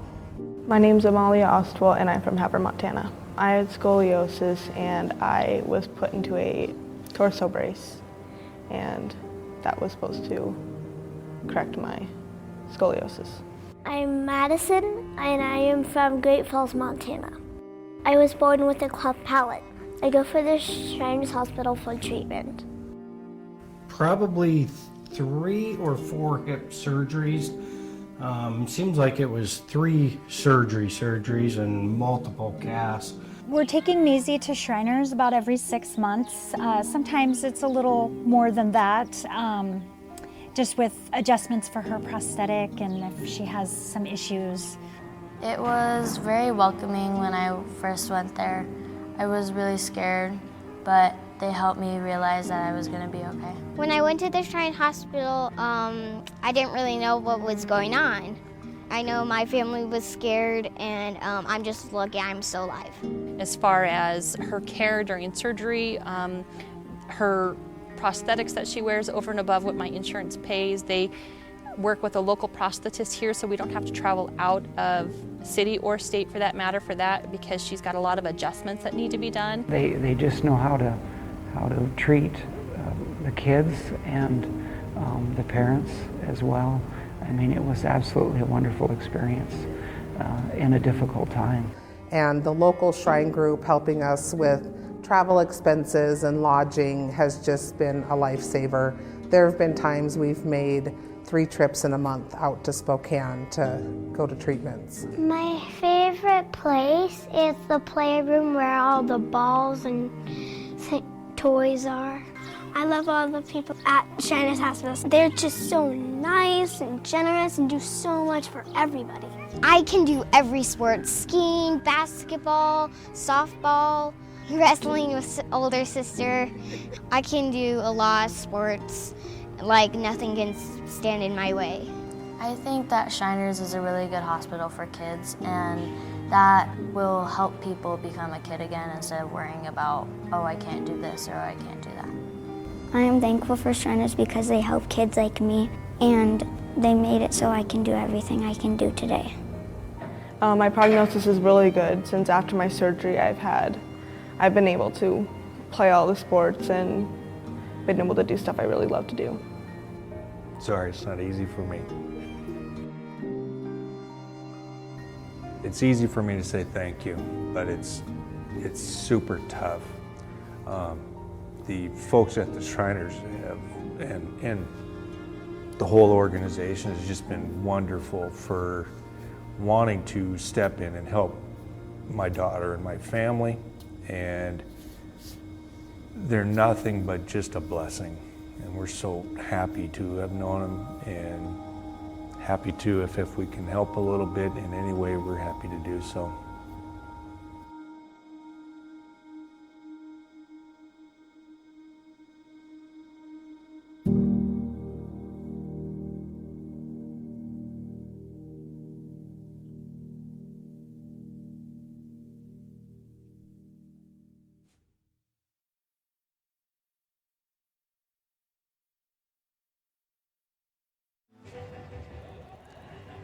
Welcome back to the 75th Montana East-West Shrine game. At halftime, West team is leading the East team 23-14. I'm joined now by Tim Forbes. He's on the Shriners International Board of Directors. And Tim, first and foremost, this is your first Shrine game. Pretty good so far, huh? Oh, it's an excellent game. The players are doing great. The fans are phenomenal. You couldn't ask for a better evening. It's nice and cool. What a great time for a good game. Absolutely. And being on the International Board of Directors, that's got to be a pretty good honor. What are some of your duties there? Well, we travel like we do for here, representing Shriners all over the world. And on top of that, we get an opportunity to meet patient ambassadors and talk with different parents about their experiences with Shrine, and also interview some of the people that are looking to bring their children to us, because we've got the time, the talent, and the means. We'd love to take care of more children, as many as we could. All right, Tim, thank you so much for joining us. Thank you for all you do for the mission of the Shriners Children's Hospital. We're going to go to another commercial break. We'll be right back with another interview before kickoff to the second half of the Montana East-West Shrine game.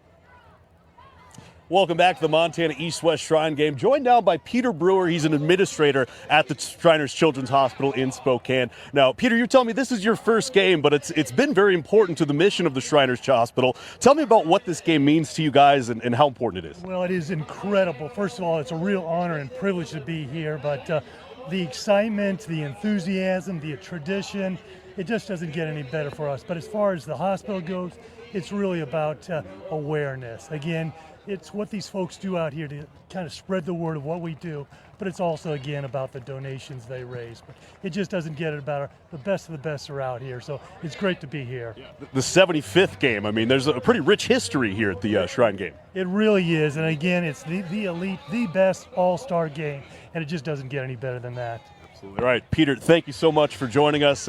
Again, see that number, see that website, donate your money to the mission of the Shriners Children's Hospital in Spokane. It's never been more important. That work is never done. We're going to go to break. We'll be right back with kickoff to the second half of the 75th Montana East-West Shrine game.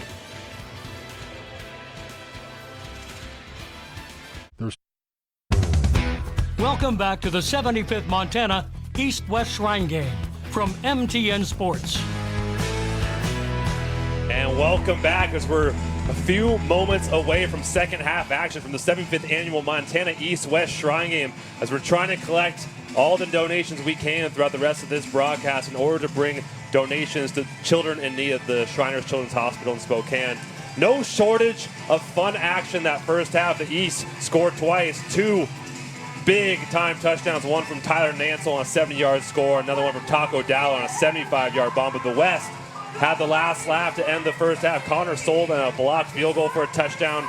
Tyson Rostad with a running score in that first score, and then Ian Finch capped it off. They're up 23-14 as we head into the second half. No shortage of offense. And speaking of offense and playmakers, Ashley Washburn on the east side is standing by with Tommy Malott, who had an excellent, historic freshman year with Montana State. Ashley, what do you got? Hey guys, I told you that I was going to be on the sideline looking for people and ended up finding Tommy Malott, quarterback from Montana State. He was a 2020 invite for the Shrine game. Unfortunately, didn't get to play because of COVID, but he's here. What brought you out to the game? We got to come up to Great Falls, come and support some future teammates, support some kids that I know from Butte, and got to come up and see my girlfriend Andy and watch her brother Rafe play tonight. So pretty special. Well, speaking of teammates, let's talk about a former teammate, Dylan Snyder. What have you seen from him? How excited are you to play with him again at Montana State? Yeah, absolutely. He's coming to MSU. He's going to be a wide receiver for us. Tonight he's playing D-end. It's a little bit out of position for what he's been preparing for, I'm sure, but he's been a great effort, been out there for special teams. Really loving the effort he's been showing out there. Absolutely, and he was a wide receiver. But let's talk about another wide receiver on that East team, Taco Dowler. I actually looked up at you at the end of that second half when he had that huge touchdown catch. You had a huge smile on your face. What did you see from him so far? Yeah, he's a super dynamic player. Him and Isaiah, the quarterback for West, they got that connection. That's kind of what they've been doing all year. And it's been it's pretty special to watch that, it's an all-star game, but just kind of going off script there and getting a huge play there. It's pretty cool. Are you excited to have him as a teammate soon? Absolutely. I've known Taco. I've competed against him basketball and football since, he was a sophomore, I was a senior, and I'm for sure excited for him to come down and get ready for college ball with us. Absolutely, and only a couple weeks until you guys start those summer camps. How are you feeling getting ready for that? Feeling great, yeah.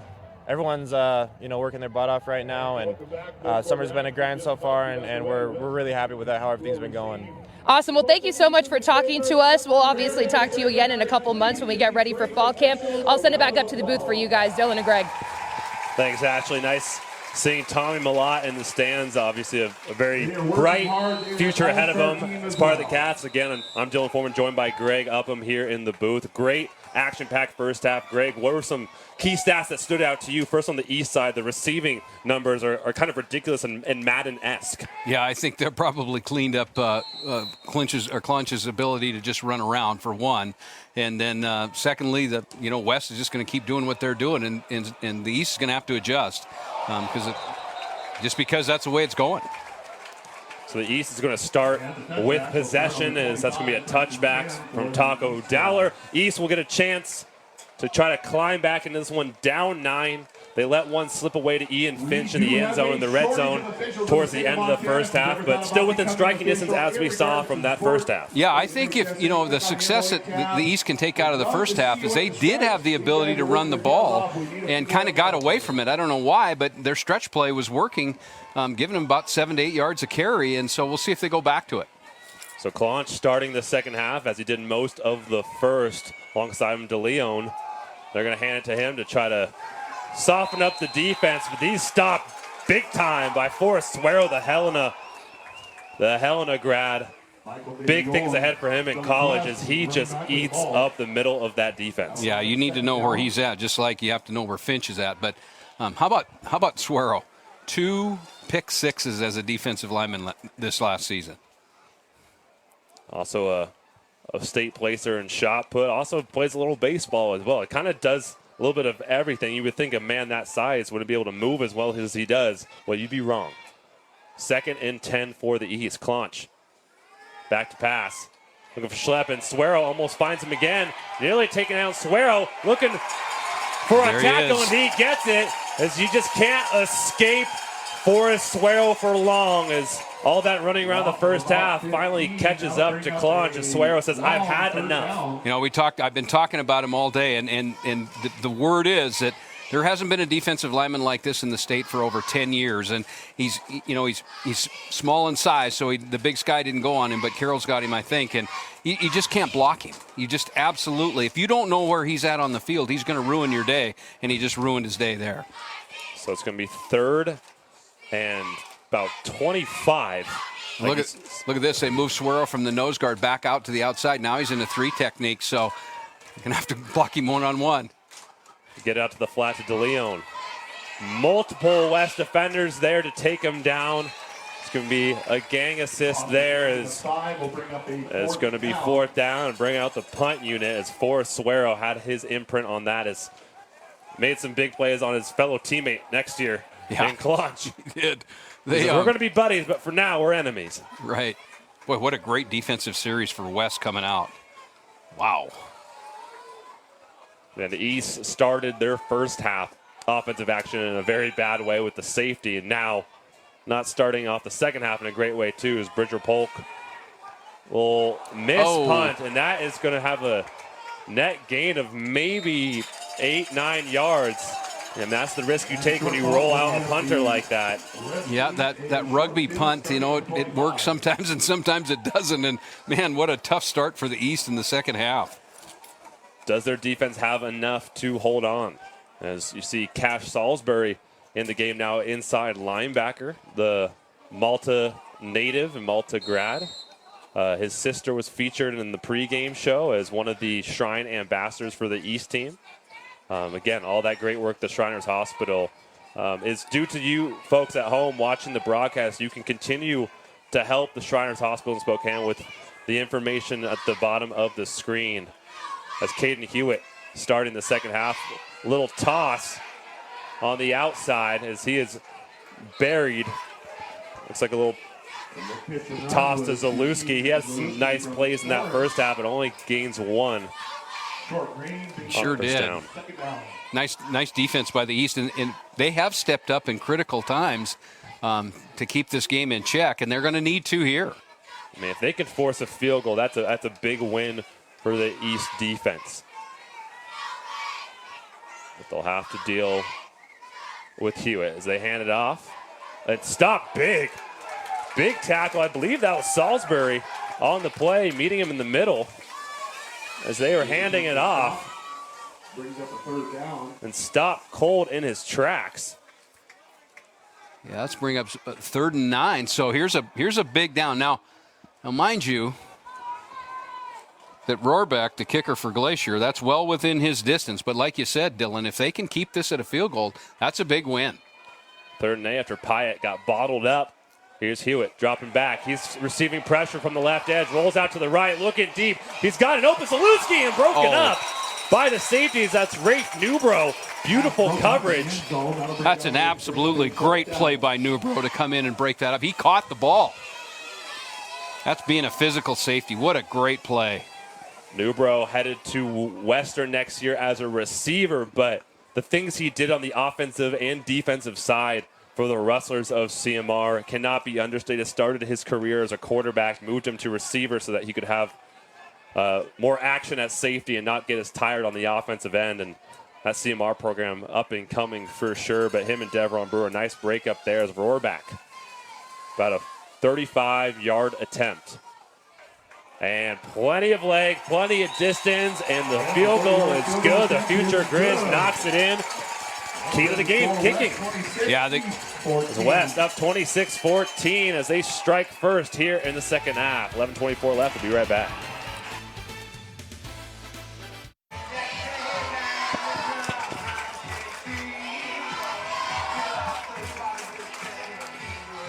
And we're back here, second half action, 11:24 left. As we've seen some big plays from receivers like Tyler Nansel and Taco Dowd, but a lot of the work is being done in the trenches as Ashley Washburn will have a report later. But the West team about to kick off to the East as the East looking for some momentum. Not a good start offensively in the second half, but that's the same story for them in the first half. Can they have a bounce back possession here? Well, you could almost say that Rohrbeck's close to being an MVP for this game because his foot has been a big factor in this game. Yep. The field goal and with the punts that he's had. But on the East side, there's a couple of MSU players that we've been talking about. She just brought up Tommy Malott. Ashley Washburn standing by with a report on the Bozeman twins, the Perkins brothers. Ashley, what do you have? The Perkin brothers, yes, the West team has definitely been seeing some double vision as they're looking at that offensive line. You've got number 56 offensive lineman Jaron Perkins, and then his twin brother Jaden, but the Perkins connection does not stop there. It actually started in the 90s. Josh Perkins is their dad, went to Montana State, and then Justice Perkins is the older son of Josh. He walked on at Montana State, redshirted his freshman year, played this season, actually was going to be a backup going into the season, and then Cole Sane, the center, projected starter going into the 2021 season, ended up getting hurt, didn't play all season, so it gave Justice Perkins an opportunity to step up. Now he's a full scholarship athlete, is going to start this year. Now he's got his two younger brothers that are also going to play at Montana State. So I guess you could say it's time for the percolator at Montana State. So next time they do something big, I want you guys to say that up in the broadcast. It's time for the percolator. Well said, Ashley. The percolator. We'll trademark that. Ashley Washburn. Also be used in the future MSU broadcasts when those broadcasters bring up the Perkins name. It's a nice start with Braden Mickelson under center for the East team. Back-to-back plays, run plays, first by Mickelson, then by Simonson, future Dickinson State. As Mickelson absolutely walloped on the edge right as he handed the ball off to Simonson, as he got destroyed by John Kirkley. And Marcus Evans, I mean, he stepped right in there and snuffed that out. But you see the East going back to their run and actually having some success with it. Well, look at the timing to get that ball off to Simonson. Wow. That could have been a loss for about 6 or 7 yards right there. Would have put him in the hole. 2nd and 9, though, on the 40. 9:54 left in the third. East needs some momentum on this drive.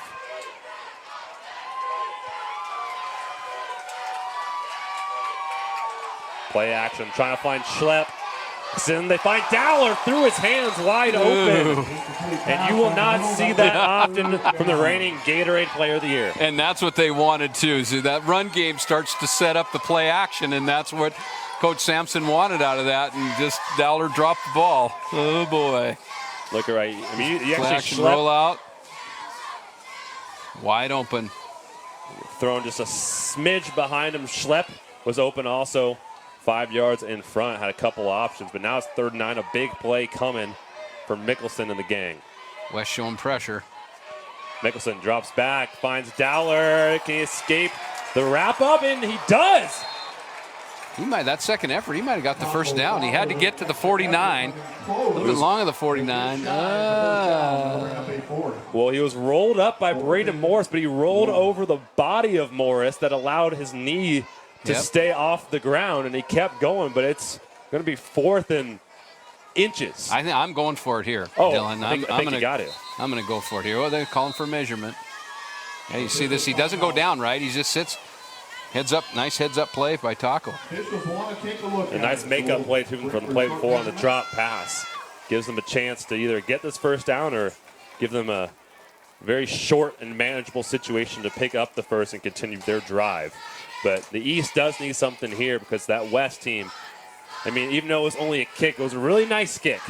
And if they give Rohrbach any space or Hewitt any momentum, this thing could get out of hand quick. But the East has shown resilience in that first half. Looks like they got a little bit further to go for a first down. I'm saying it's a little bit more. Oh, maybe 3 inches? Yep. 3 to 4 inches? Not much, just a little bit. So, well, we'll see if Coach Sampson brings in his heavy set.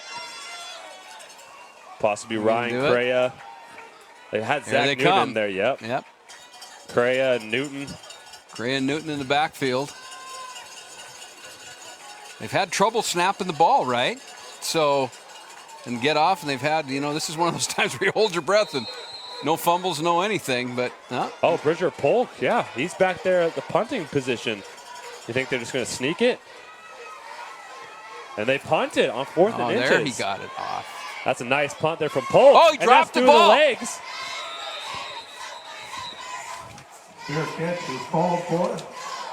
Chase McGurn that went right through his hands. Yeah, if the defense would have got there in time on the kick team. So West will take over on their own 4-yard line. So great punt from Bridger Polk. They switch the field as we'll be back. West on top, 26-14. Great. So So it's Hewitt and Zoner on their own 4-yard line. Zoner back from injury in that first half. Good to see him back there. They're going to hand it off to him right away as he's gobbled up by Ryan Crea as he got the first lick on him. As he's going to either get to the line of scrimmage or lose one. Different running back, quarterback combination here. Most fans here, and I'll let the cheer squad determine who it is. If you're for yellow, make some noise. So it's going to be 2nd and 10, no gain on the play, 8:30 left. Again, the West pinned back. East wants to keep the West down here. Look like East is in a man coverage with a man free. It's awful chancy to do that. St. Crea, deep ball to Finch on the back shoulder throw. What a throw and what a catch. As Emmett Renner couldn't do a thing. You have to double him. He's talking to one of his coaches, Coach Brian Salonen, who is a great false high guy. Actually played for the Cowboys, and he said one thing he had to teach him was how to work hard. Well, looks like the lesson taught. I mean, being chased by Caleb Flores and off his back foot, still able to make the play as Zoner gobbled up by a couple East defenders. Shell Osborne on the tackle. You know, Dylan, it's kind of interesting when you get in these all-star games and you get in conversion downs and big plays, but who makes them is the stars. And, you know, we talked about Finch coming in at the beginning of the game saying, hey, this kid is supposed to be the best receiver in the state of Montana, and he has proven it in big downs. Touchdown before half, gives them a big first down, pulls them out of the deep in their own territory. Whoa!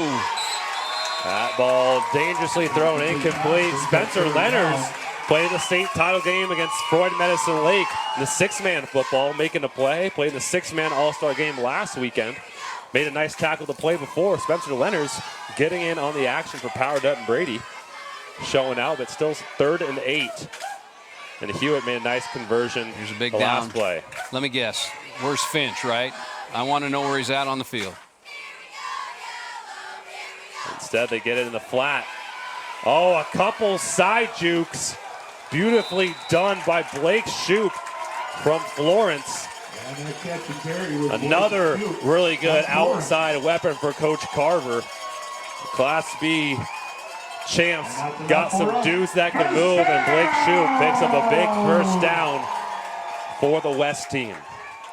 Joey Sider said we're up to 13,100, but it's slow now, so start dialing, everybody. Dial fast.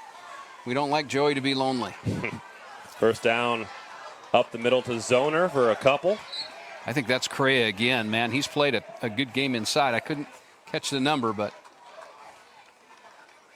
And I'm just happy to see Zoner back on the field after that apparent knee injury in that first half. He's back. He looks back to normal.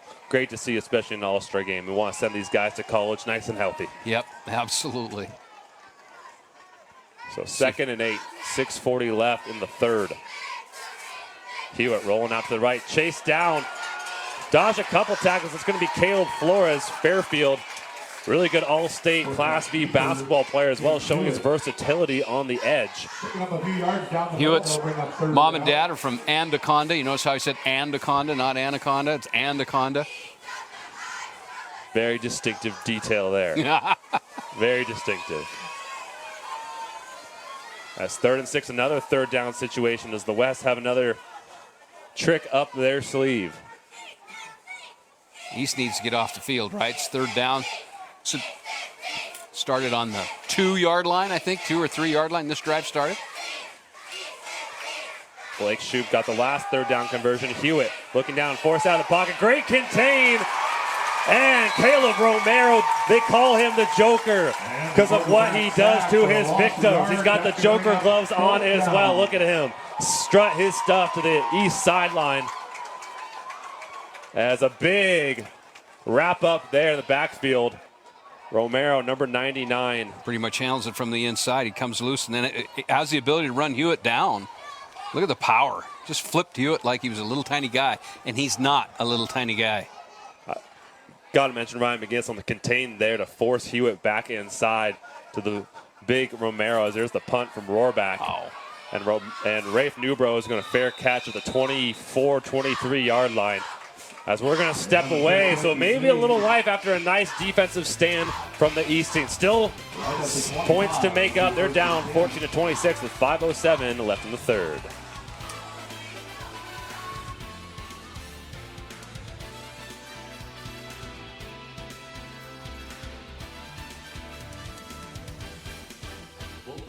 Points scored by one team, 48.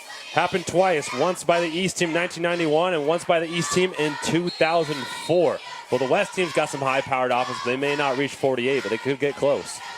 Flat pass from Mickelson to Dowler to start the East possession. Look at the tiptoe on the sideline. It's a big collision. A couple players go down. A coach almost went down, but there's also a first down. This time from the East, Taco Dowler keeping his feet nice and happy. You know, first half, you mentioned it, Dowler 5 catches for 132 yards and 1 TD. So I'm starting to find him here. I still think the East can run the ball. They had success in it. We'll see if they stay with it. Mickelson still under center. He had the last possession as well. We're up to 13,405. So Joey's not quite as lonely as he was. But if you guys can keep sending that support in, that would be great. Thank you very much for all the donations. Hand off to De Leon. And that is going to be just enough for the first down. Handed off to the right. Picked up. Nice block. Got enough. You know, they set, remember in their last series, they ran the ball, and then they ran a play-action pass, and Taco dropped the ball. And I'm sure they're going to come back and try and do that again. It's just a great setup, and they've had success running the ball.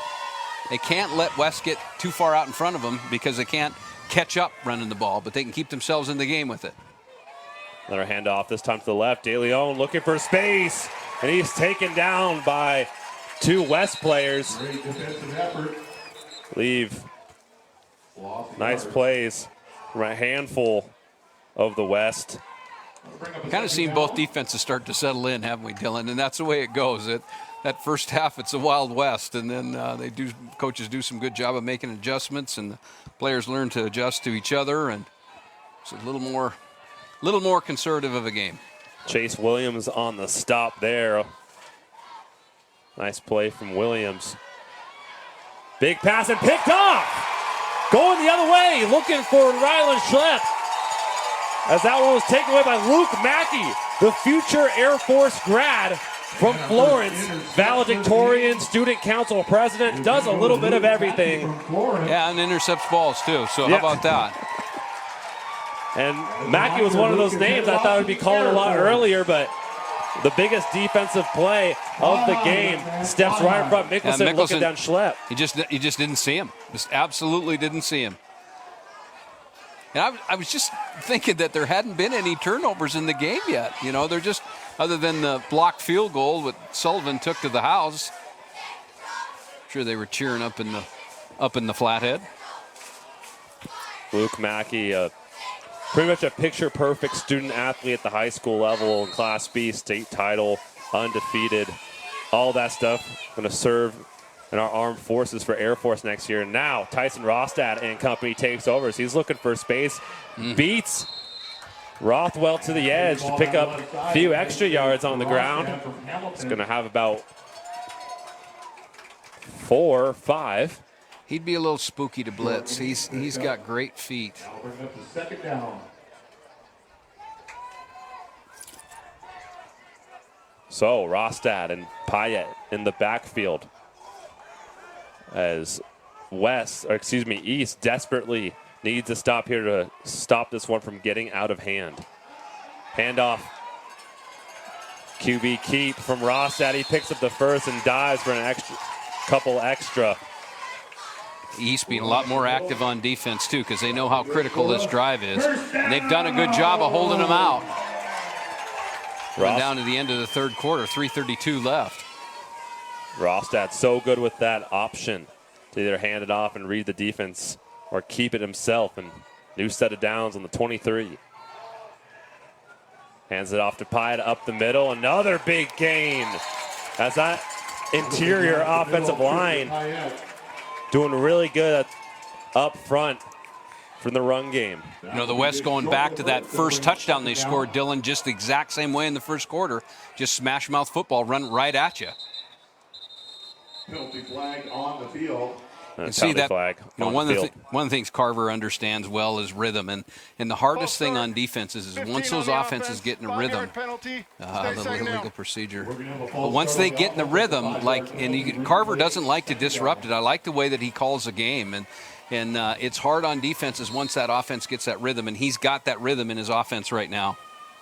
False start is going to bring them back a couple of yards. It's going to be 2nd and 6 after a 9-yard pickup from Payet.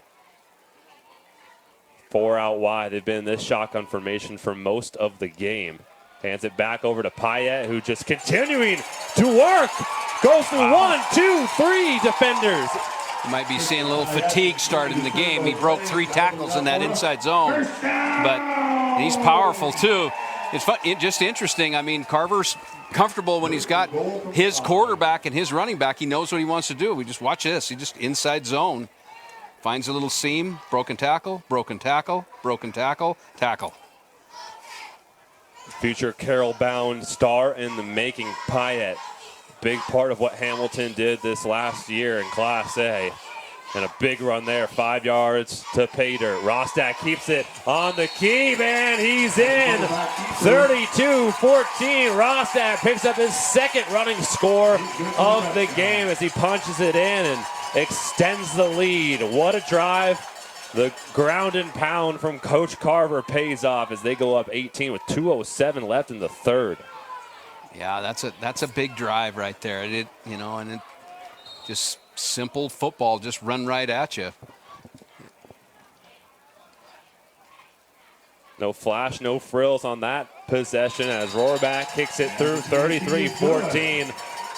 They went mano-a-mano and West won that one, 33-14 as we near the end of the 3rd quarter. What great poise from Coach Carver and the offense as we're gonna. Yeah, just really simple football, Dylan. I mean, he's very. You can just see how comfortable it is when he has his players in there, and just what he wants to do with them. Yep, and we have Kennedy Broadwell standing by on the west sideline. One of the Shriner patients, again, keeping the focus on what this game is truly about. Kennedy.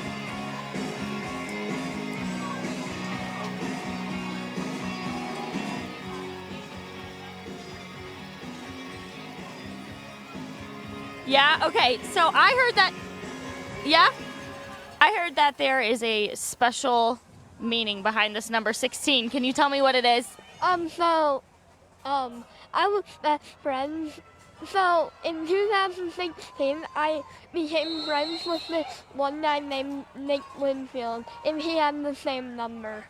Oh, so it's your friend's number as well? Yeah. And it was in 2016. Lots of 16s going on here. So Casey, obviously the East team is having a little bit of a problem scoring on this West team, but I heard you score on the West team all the time. What's your favorite thing about hanging out with those guys? Probably scoring on them. Scoring on them is your favorite thing? Yeah.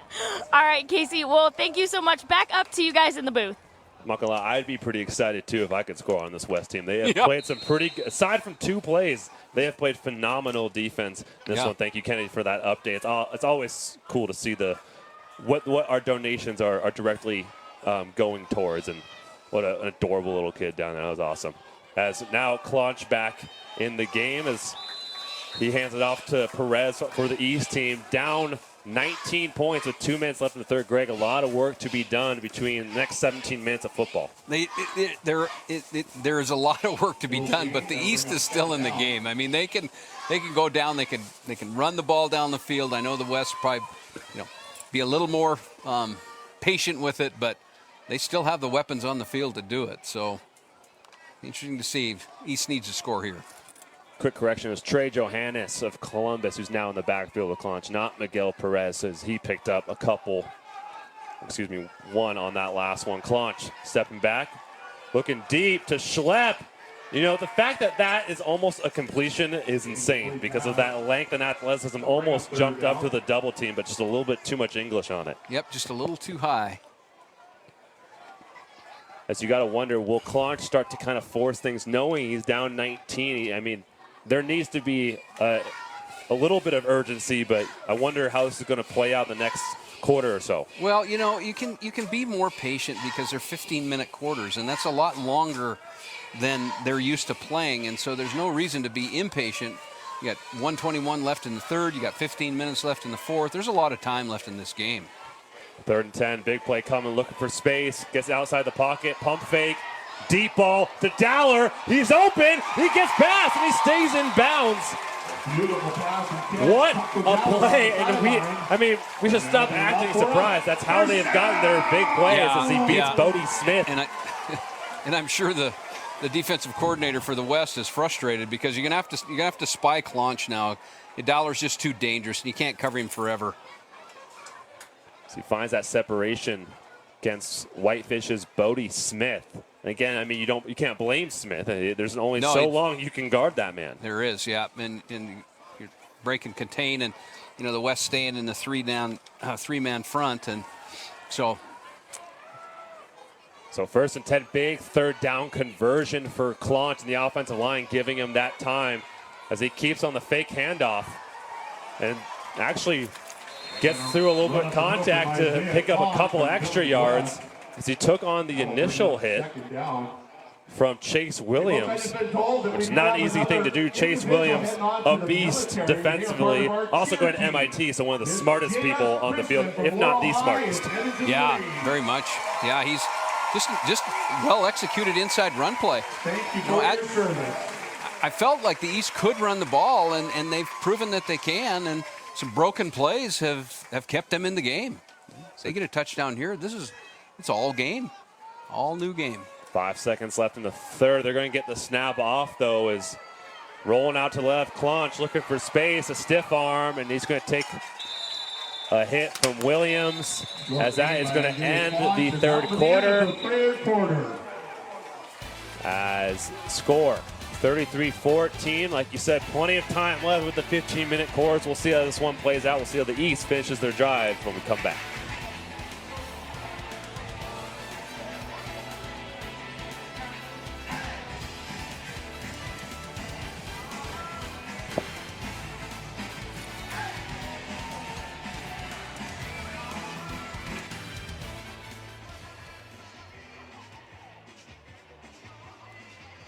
Quarter. Well, we'll see if the East can punch it in here. Yeah. Make it a game. Dollar with that last catch earlier in the possession. 8 catches, 193 yards.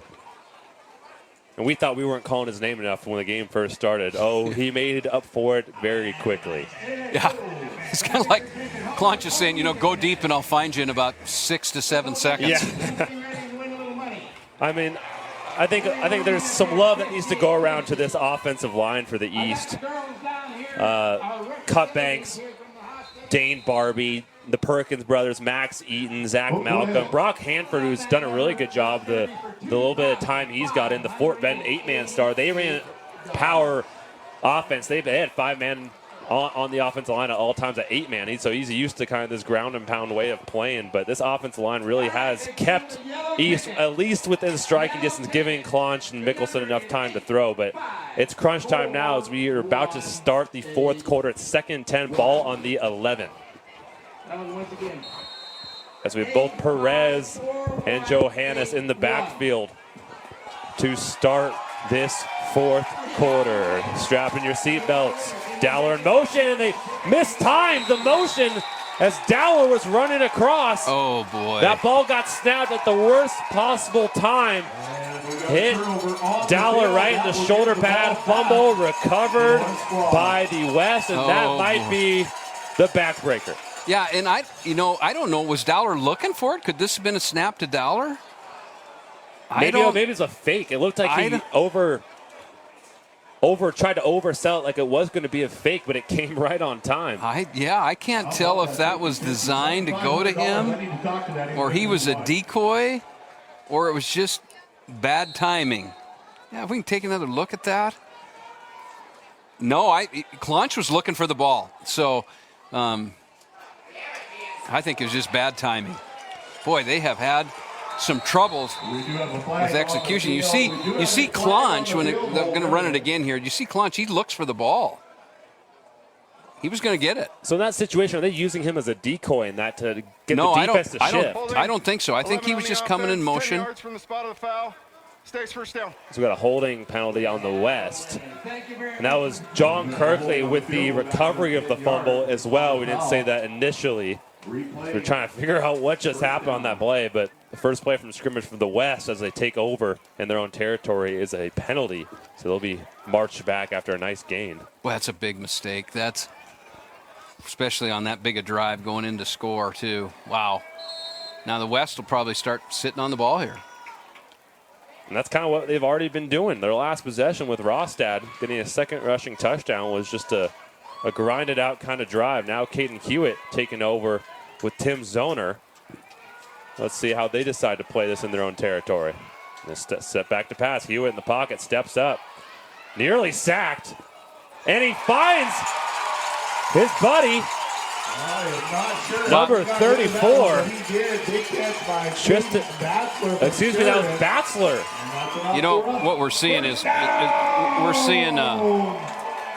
we're seeing the quality of the quarterbacks too. I mean, this just doesn't happen. These guys know what they're doing, and they've got arm strength to be able to do it, and quite a feat. And Hewitt took a shot as he caught that ball off to find Batzler. Wow, how about this? This in from Joey Sider. We just had a $30,000 donation from a doctor that worked in Coeur d'Alene and now lives in Chinook and played in the Shrine game in 1963.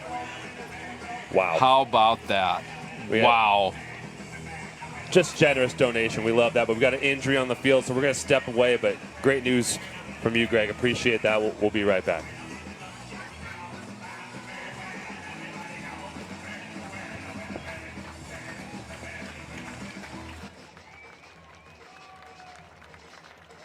To commercial break, but if you can, for the viewers at home, repeat what you were telling everyone and the donation that we just received. Yeah, Joey just told me that he just got a pledge, a $30,000 donation from a doctor who worked in Coeur d'Alene and now lives in Chinook and played in the Shrine game in 1963.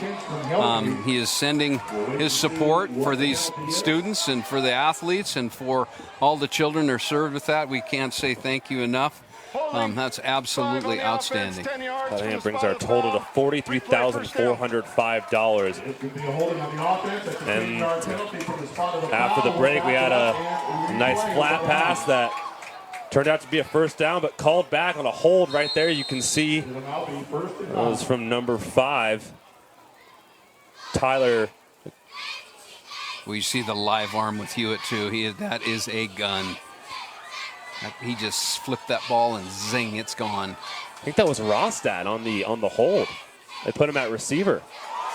And Zoner in the zone, second level of the defense as he points out to the East defense. Look at him go, looking pretty good after the injury. Yeah, we can see the replay here. You can see that the West is starting to wear the East down, Dylan, and that's what's happening. They've been able to run the ball inside, and Zoner, who was hurt earlier in the game, bounces back and away he goes, and that offensive line starting to take over. But the fatigue is starting to happen on the East. And Zoner, I think, called out one of the defensive backs, but he wasn't even touched on that run as he broke the first level. So a nice fresh set of downs on the 29-yard line as we're still in the early part of this fourth quarter. East defense, like you said, looking a little sluggish now. Newton chasing Hewitt, and that one tipped away by Tyler Nansel. Nice play from the future Drake University. Nice all-around defensive athlete. play.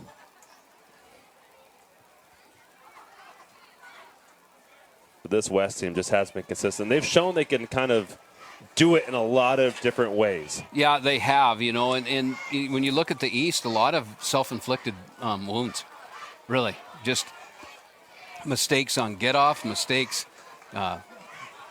turnovers, just some mistakes.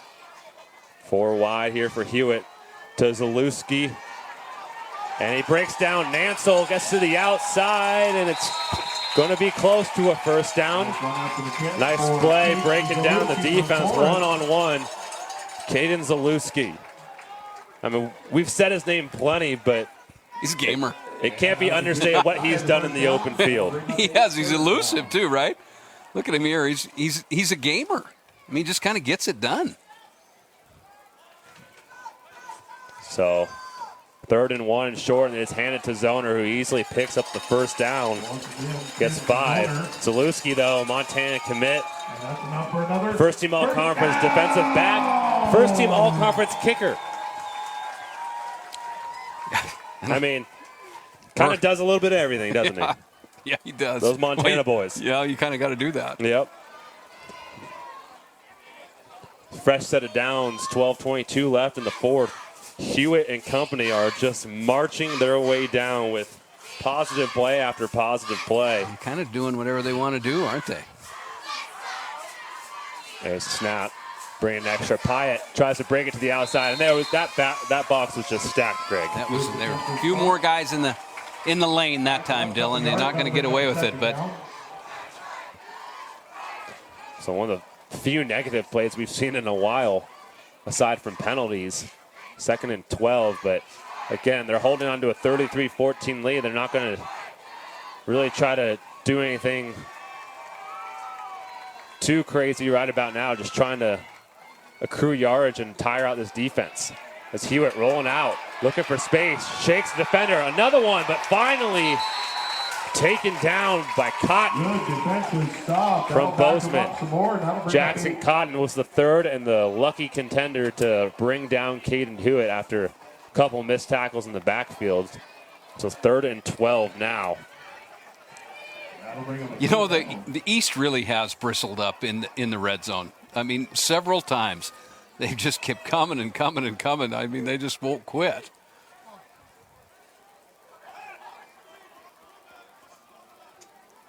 So now we got 3rd and 18, ball on the 22, so you kind of need to get inside the 5 to get a first down. Where's Finch? So going to hit Zalewski again, this time on a little mid-screen. We've seen them have that play a couple times, but for Finch, usually they're going to pick up enough. And I imagine, they're just going to send out the kicking unit and take the points.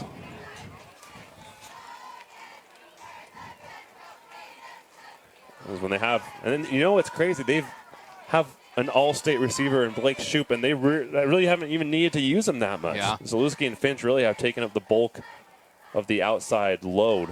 They really have. Rohrback, a low kick. And that one just sneaks in. Oh, excuse me. Missed wide left. My angle was askew. So that's a big stop right there. I couldn't see if it was a bad hold or not, but that's the only thing that hasn't gone well for Rohrback tonight. A little bit of a shank to the left. We're going to take a look at this. So, yeah, we have seen many mistakes made in special teams, especially. Here's the kick. How'd that hold look to you? I mean, it looked. I don't know. It looked like a decent enough. I think the ball got down. I don't know if he got his set hand. I don't know if his set hand was out of the way. So maybe a spark of life left with this East roster. 10 minutes and 13 seconds left. They take over on the 20, down 19. Okay, everybody go deep, and then I'll look for you. Yeah. Blitz up the middle, picked up well as Simonson gets hit pretty darn hard by the safety. There's some shots in there. You know, we can see it from here. You can hear it from here. There's some banging on the inside. These boys are ready for fall ball or summer ball. They're itching to get to their school and start their college career. This is kind of the, getting back into it game. Cole Stewart came up from his safety position on that last one and laid the wood. 2nd and 5. Clock still going. Little misdirection. Miguel Perez finding open space. A stiff arm as he gets past the 50-yard line for a big gain. How about maybe we'll just call it Big Play East. That's the name. That's who's playing tonight. It's not the East and Montana. This is just Big Play East. This is how they play. Jackson Simonson, not Miguel Perez, on the ground. A farm boy, his coach one time described him as just a hard-working farm kid. Watch his subtle move as he just dead legs the safety. So he breath of life on this East team. Speaking of the East, we're going to head it down to the East sideline reporter, Ashley. What's your update for us? Hey guys, yeah, that was very exciting play down there, and I know that definitely made their offensive coordinator Levi Wesche super excited.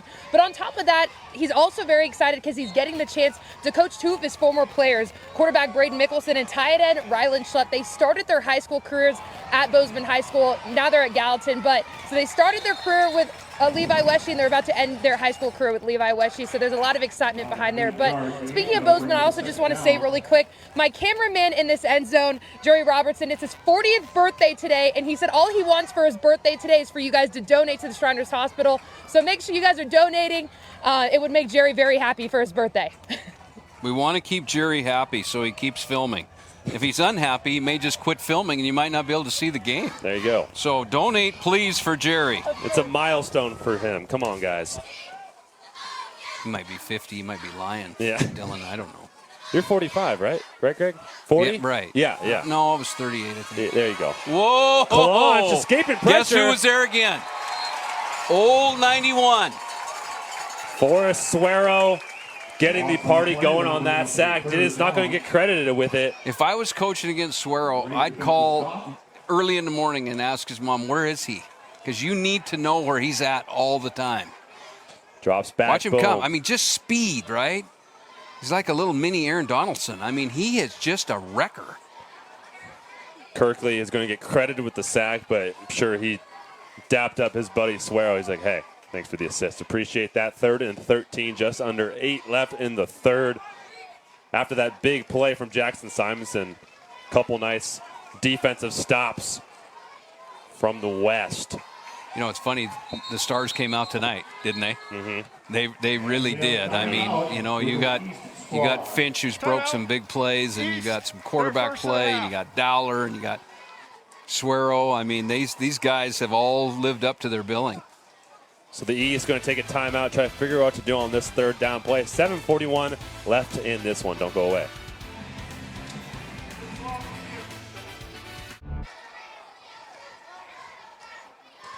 And we're back with our 4th and final Man Mortgage Montana East-West Shrine game fact. As we have the longest touchdown recorded in this game at 72 yards from Scott Spraggins, a former Great Falls High standout on that 95 Missoula Grizz championship team in 1990. And the longest touchdown pass, 99 yards from Levi Lind over in Red Lodge from Will Wire in Bozeman, also in 1990. A high-scoring offensive game in the 90s, huh? That's another sack. My goodness, Evans coming out of nowhere. Well, you know what they're doing is they're not letting Clonch run outside now. So they've adjusted his ability to run left or right, and they're letting him run right into that defensive front. So nice adjustment by the West defensive coaches. Charlie Kurgan inside, this time getting the sack. It was Kirkley play before, so now it's 4th and super long, 4th and 21 with just over 7 left. Ball in their own 42. Looks like they're just going to let Bridger Polk punt this one. And he does a booming punt. Not as much wind anymore. That one's all skill and leg, as that's going to roll over just inside the 15-yard line to the 14 as Newbro will touch it down and give the ball back to a red-hot West offense. You know, that first rugby punt that he kicked, you know, didn't do well, but the last two have been impressive. Plus, he's spiraling the ball. That's tough to do when you're running and punt the ball and get a spiral out of it. Wow, tough to cover that. Interesting. See where they do it. Bridger Polk was actually in a leg sleeve. He was kind of limping around most of the week. It just kind of saving him for this game, and he's had a couple nice punts. It's aside from that one earlier in the first half, but Caden Hewitt and the gang coming out, along with Tristan Payette, backed up in their own territory, but they've had no problem with that so far. Fake pitch out Hewitt. It's going to run to the edge. Gives a little shoulder chuck to the outside, and he picks about 6. This Caden Hewitt's a big fella, but he's still got some legs that can move. He's not just a pocket passer. You compared him to Brock Osweiler earlier in the broadcast. Well, you know, the storyline is that he's got that live of arm, and you could see it. He just flips the ball, and it comes zinging out. A 2nd and 5. Going to hand it up to the middle to Payette. Breaks Allaire, a second one, and finally brought down in the deep secondary as Payette's having himself a sneaky good game on the ground. Yeah, if you add up the yards, rush yards from the inside zone play, it's been big for them in the second half. Yeah, him and Zoner, along with Rostad on the ground, a three-headed monster. Our stat crew could get that rush. Throw out to the flat. Going to pick up about 6. As Kyle Lawson from Hot Springs, brought down by Emmett Renner from Laurel. So again, just nice, safe plays, picking up 5, 6, 7 yards per play, and that's all Carver wants right now. Is he just wants to keep this nice, comfortable lead with just under 6. What a game, though. Oh, it's a great game. I mean, I know it's close to a 3-score game, but the amount of big plays and entertainment value of this All-Star game hasn't been second to none. As Payette finds some space. Payette runs that inside zone. He saw that blitz come from the east. They blitzed both A gaps and B gaps, and he just bounced it outside. The question mark coming in the game for me when I did my homework was, could the West offensive line do what it needed to do? It has. It really has. The quarterback play on both teams has been absolutely phenomenal. A lot of open gaps in the middle, thick part of that offensive line. Well, hats off to the players, too. I mean, they give up a week of their summer, and they take the chances to come out on the field and they play. And we've got a rich tradition and rich history. Look at that. There he goes again. This time it's Zoner breaking free, stumbles a little bit, gives the defense enough time to catch up, and not before a 13-yard gain. Yeah, they're just wearing the East team down. East brings in a brand new set of players, so yeah, it has been an interesting game, Dylan. It's been kind of wild, hasn't it? I mean, it just a couple of things one way or the other, and the East would be right back in this game, but the turnovers got them, and their inability to execute, really. You know, jumped off sides, and then the ball snapped over their head in the very first time they touched the ball, and we got a field goal blocked, and Connor Sullivan runs it back for a touchdown, and just a lot of unfortunate mistakes. That's a nice stop up front. We are at $44,850. Unbelievable. Wow. That is just absolutely awesome. Peyton Morton got the stop on that one, but we got a man down on the west side, one of their linemen. So we're going to take a quick break with 4:16 left in this one again to keep the donations coming.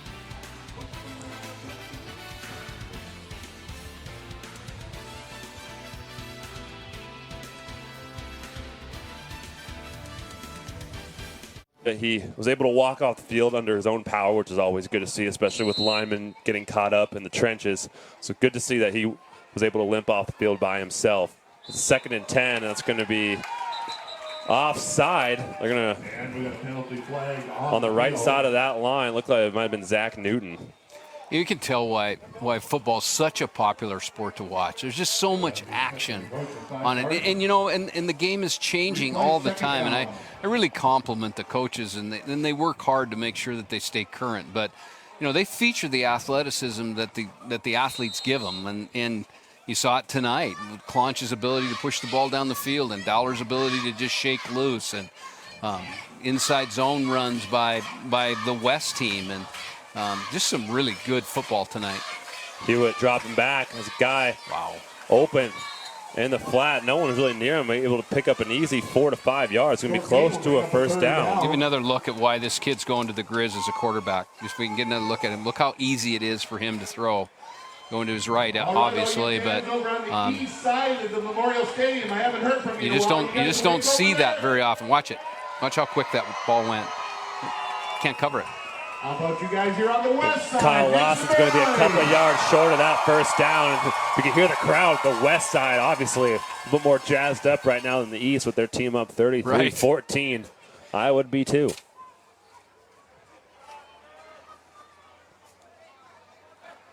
Well, on paper, right, we said, you know, the 4 state championships are on the west this year, and they've kind of proven to Come through. Payette looking for room to roam. He likes to run. He likes to run inside. He's very, very comfortable with that. Again, with just 4 minutes left, you got to imagine not reinventing the playbook here at this point for Coach Carver, as a win is on the horizon and looking to make it 2 in a row after a 3-game win streak prior to last season from the East. And it's the West's turn to make it to that 500 mark in terms of the overall record. But a great showing from both sides of the ball. East obviously had their home run hitters provide some fantastic big plays and big energizing plays, but West stayed consistent. They did. They really did. And their defense came to play, too. And you could see the speed of the game. Look how strong he is. Hewitt. Ooh. Oh, that's going to be a penalty. Yep. Oh, yeah. That's a no-no. That was a little bit late. And that's Shell Osborne of Laurel. No bad blood that we know of between Helena High and Laurel. No, I don't think so. But I guess when it's your final game, the frustrations can mount towards the end. I don't think he meant anything by it. He may not have just lost where he was on the field, but it's a little bit out there. You see the strength in Hewitt, too. Yep. See how strong he is? He runs. Yeah, well, yeah, he picked him right up, too. Yep. Sorry about that. Yep. Didn't mean that. My bad. Yeah, my bad. We're getting beaten. I'm a little angry, and I just wanted to. I want one more shot on you. Just a little loving. Shell Osborne actually is going to be on the MSU Billings track and field team. So one of the few non-football college athletes come next spring. I think he's a thrower, isn't he? Yeah. I mean, you can tell. I mean, look at that build. And look at West go down the field again, too. Right? They've owned this second half. Mm-hmm. They've completely owned this second half. It'd be interesting to see the time of possession when this thing is all said and done, too. The only mistake I can really think of that didn't even result in a turnover was when Hewitt was getting sacked and almost threw a pick. But other than that, it's been pretty clean. And actually, the scores really for the East were broken plays. I mean, just, Clunch's ability to run the ball and Dollar, shook loose. And other than that, the West has really owned this entire game. So Hewitt in shotgun. Looking for a slant pattern. That one's up in the air, and it's picked off. Adds a little bit of life from the East. Is he going to take it all the way? How about this? Woo-hoo! Bo Dantic all the way. That's got to go in the record books. That has to be 100. That's about a 104-yard return. Laurel's Bo Dantic, the recipient of a tip ball in the end zone, going with the slant pattern broken up from the DB. And regardless of how this one finishes, what an exciting highlight play. Let's watch it now. So you see Hewitt force it in there, and he's got a strong arm, and it zings in. Up it goes. There's Dantic. Yep, 102 at least. Look at the speed, though. He's got the juice. Look at him pull away. Wow. I mean, what a clean runner. Yeah. Broke one tackle from a lineman and made his way to the end zone. Yeah, I think that's going to end up being a number 5 fun fact of the Montana East-West Shrine game. Yeah, longest return for a touchdown on the defensive side. I'll tell you what.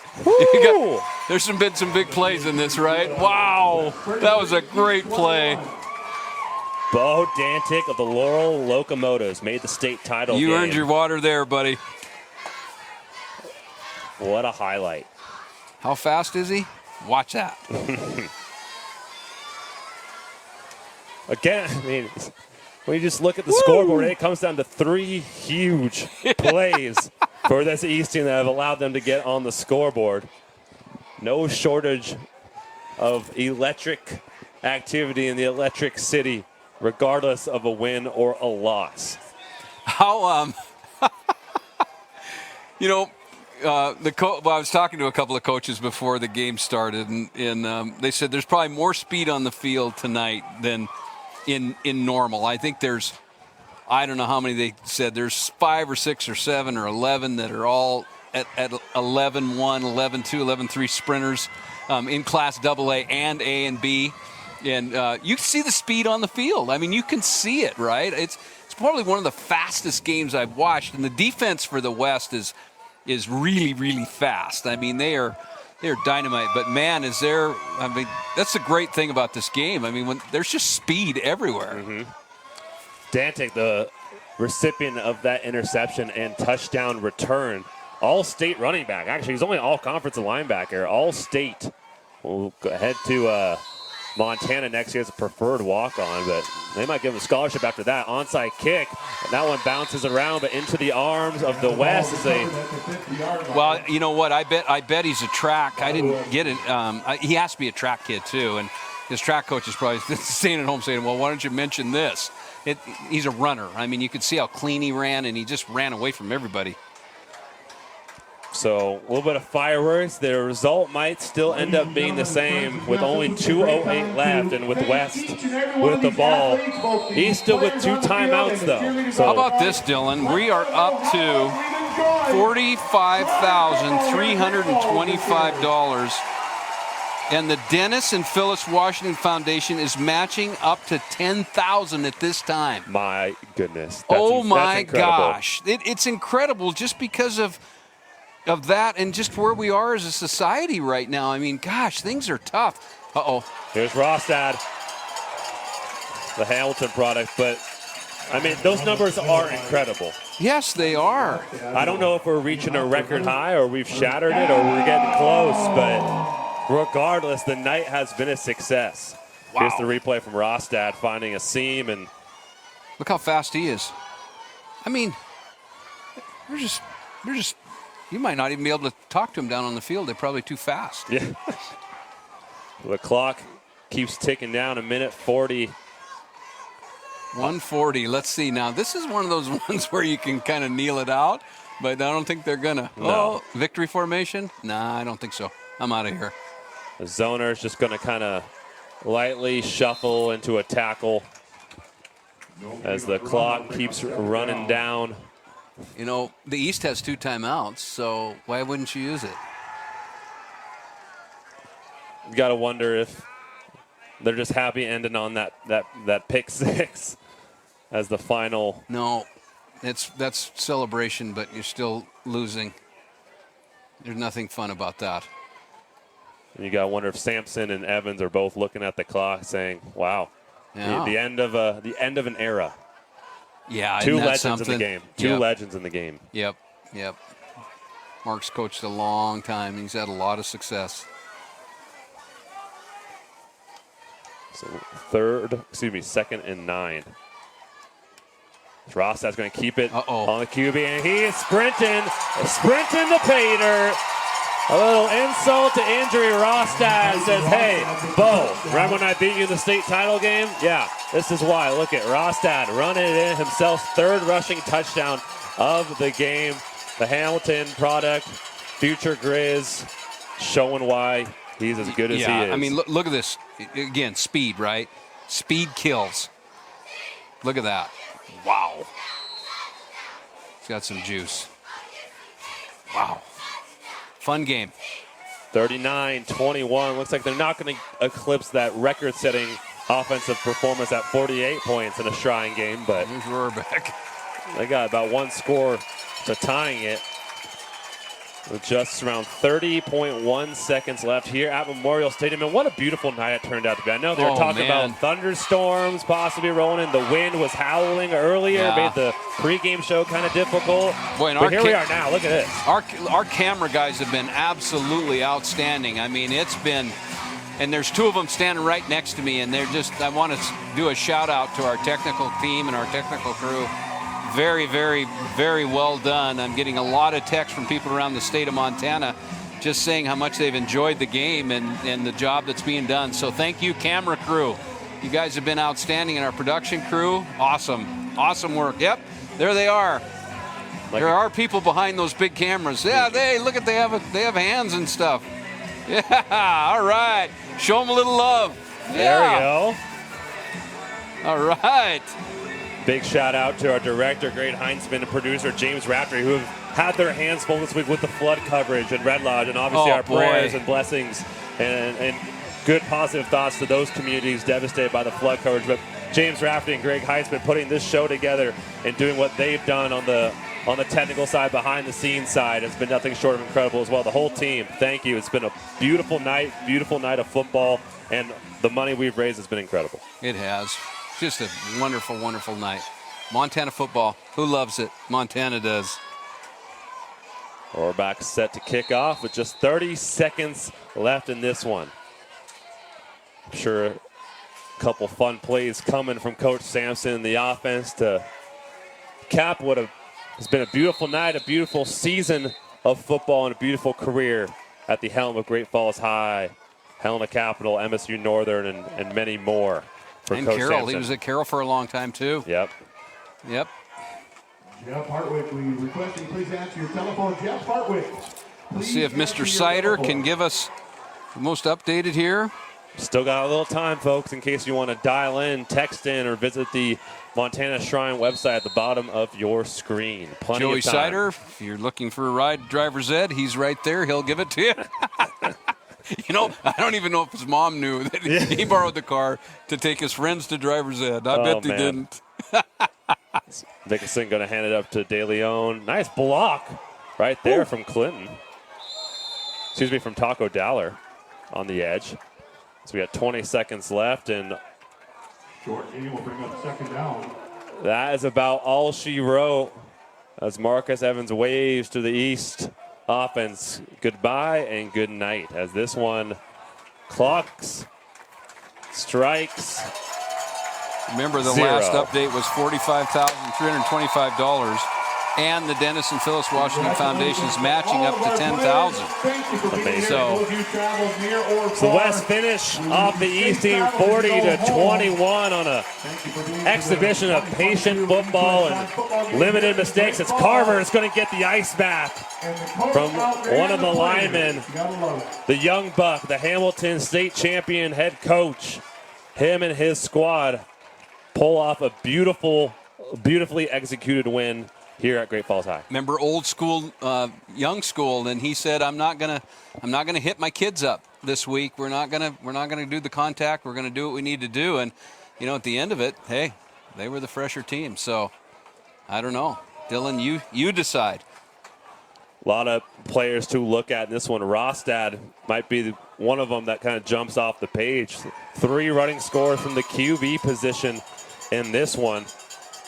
Played a phenomenal game. Isaiah Clonch and Taco Dowler had themselves a game on the offensive side for the East team, but just wasn't enough. But at least they got the fireworks at the very end, despite losing the game.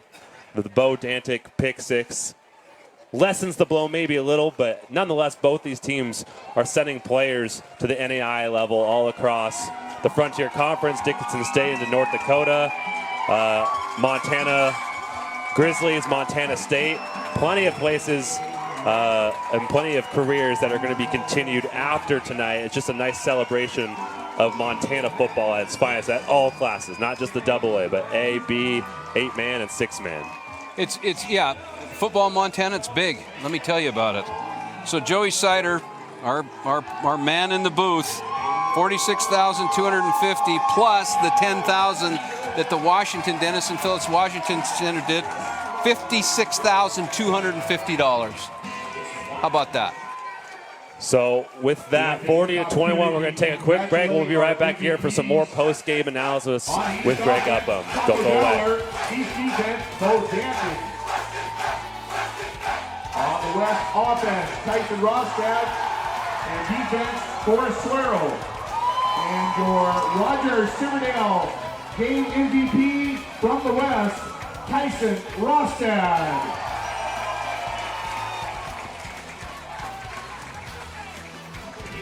QB1 for Hamilton, the future Grizz commit. Tyson Rostad is our West and total Shrine Game MVP. 3 rushing touchdowns in this one. What'd you like from the young fella? Well, I'll tell you what, I liked him from the very beginning, and I mixed up Rohrbach and Rostad when I said, hey, I like this Rohrbach as quarterback. What I meant to say was Rostad. I mean, he is the real deal, and he just does it, right? And he did it tonight. And Garth Brooks is rocking the Memorial Stadium. What a night to be here. Great night. the Shriners, and all the donations. I mean, wow, what a great night.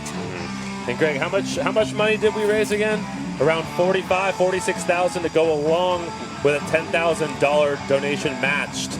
Yes. It's incredible. $46,250, and then a $10,000 Dennis and Phyllis Washington match.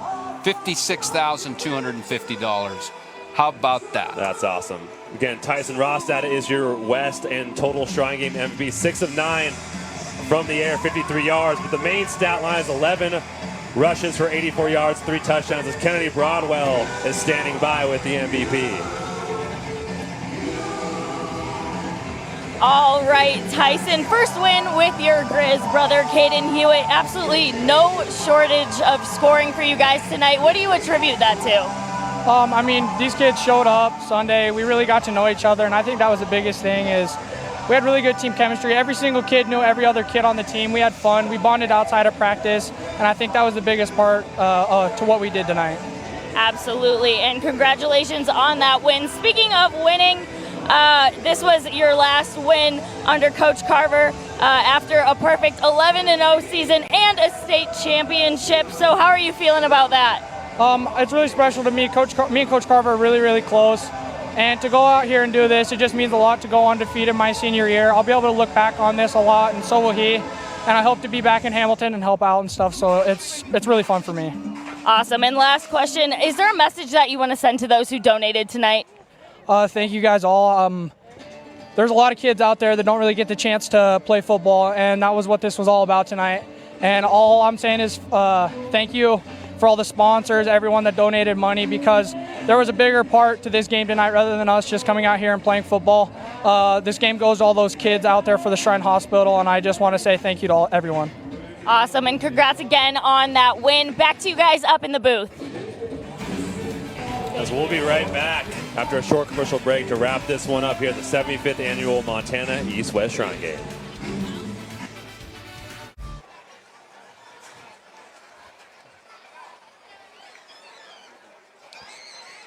Well, 40-21 West taking on the East and coming out victorious. Make it 2 games in a row for the West as they try to get back to 500 over the next couple of years. As you do a quick look at your stats, you can see the discrepancy in the rush yards and lack of turnovers, and that's really what helped West playing consistent and safe football. Well, yeah, you know, right from the very beginning, the snap was high and it went in the end zone and there was a safety. And then there was a blocked field goal. And then there was go deep, I'll find you, and he did find him. And then there was a muffled reception in the end zone. And all of a sudden it's 102 yards later and there's another touchdown. So, man, this one had fireworks in it. Yeah, no shortage of big plays from both teams, really. I mean, you got the pick six, you got the 2 deep balls on the east side, but Tyson Rostad doing his thing, him and Caden Hewitt running the show offensively, and that defense just staying solid and strong throughout. But the biggest thing of tonight was the incredible money we raised. Just absolutely ridiculous, the generosity we saw. Yeah, I think the win, thank you all of everybody who donated, and Joey Sider and your team in the telethon. You guys knocked it out of the park again, and gosh, what a wonderful night. Beautiful night, capped by an awesome football game. And again, thank you for tuning in to the broadcast. Thank you for the donations. I'm Dylan Foreman. Alongside me was Greg Upham. Greg, it was a pleasure working with you. Until the 76 next June, we're signing off. 40-21. West wins this one.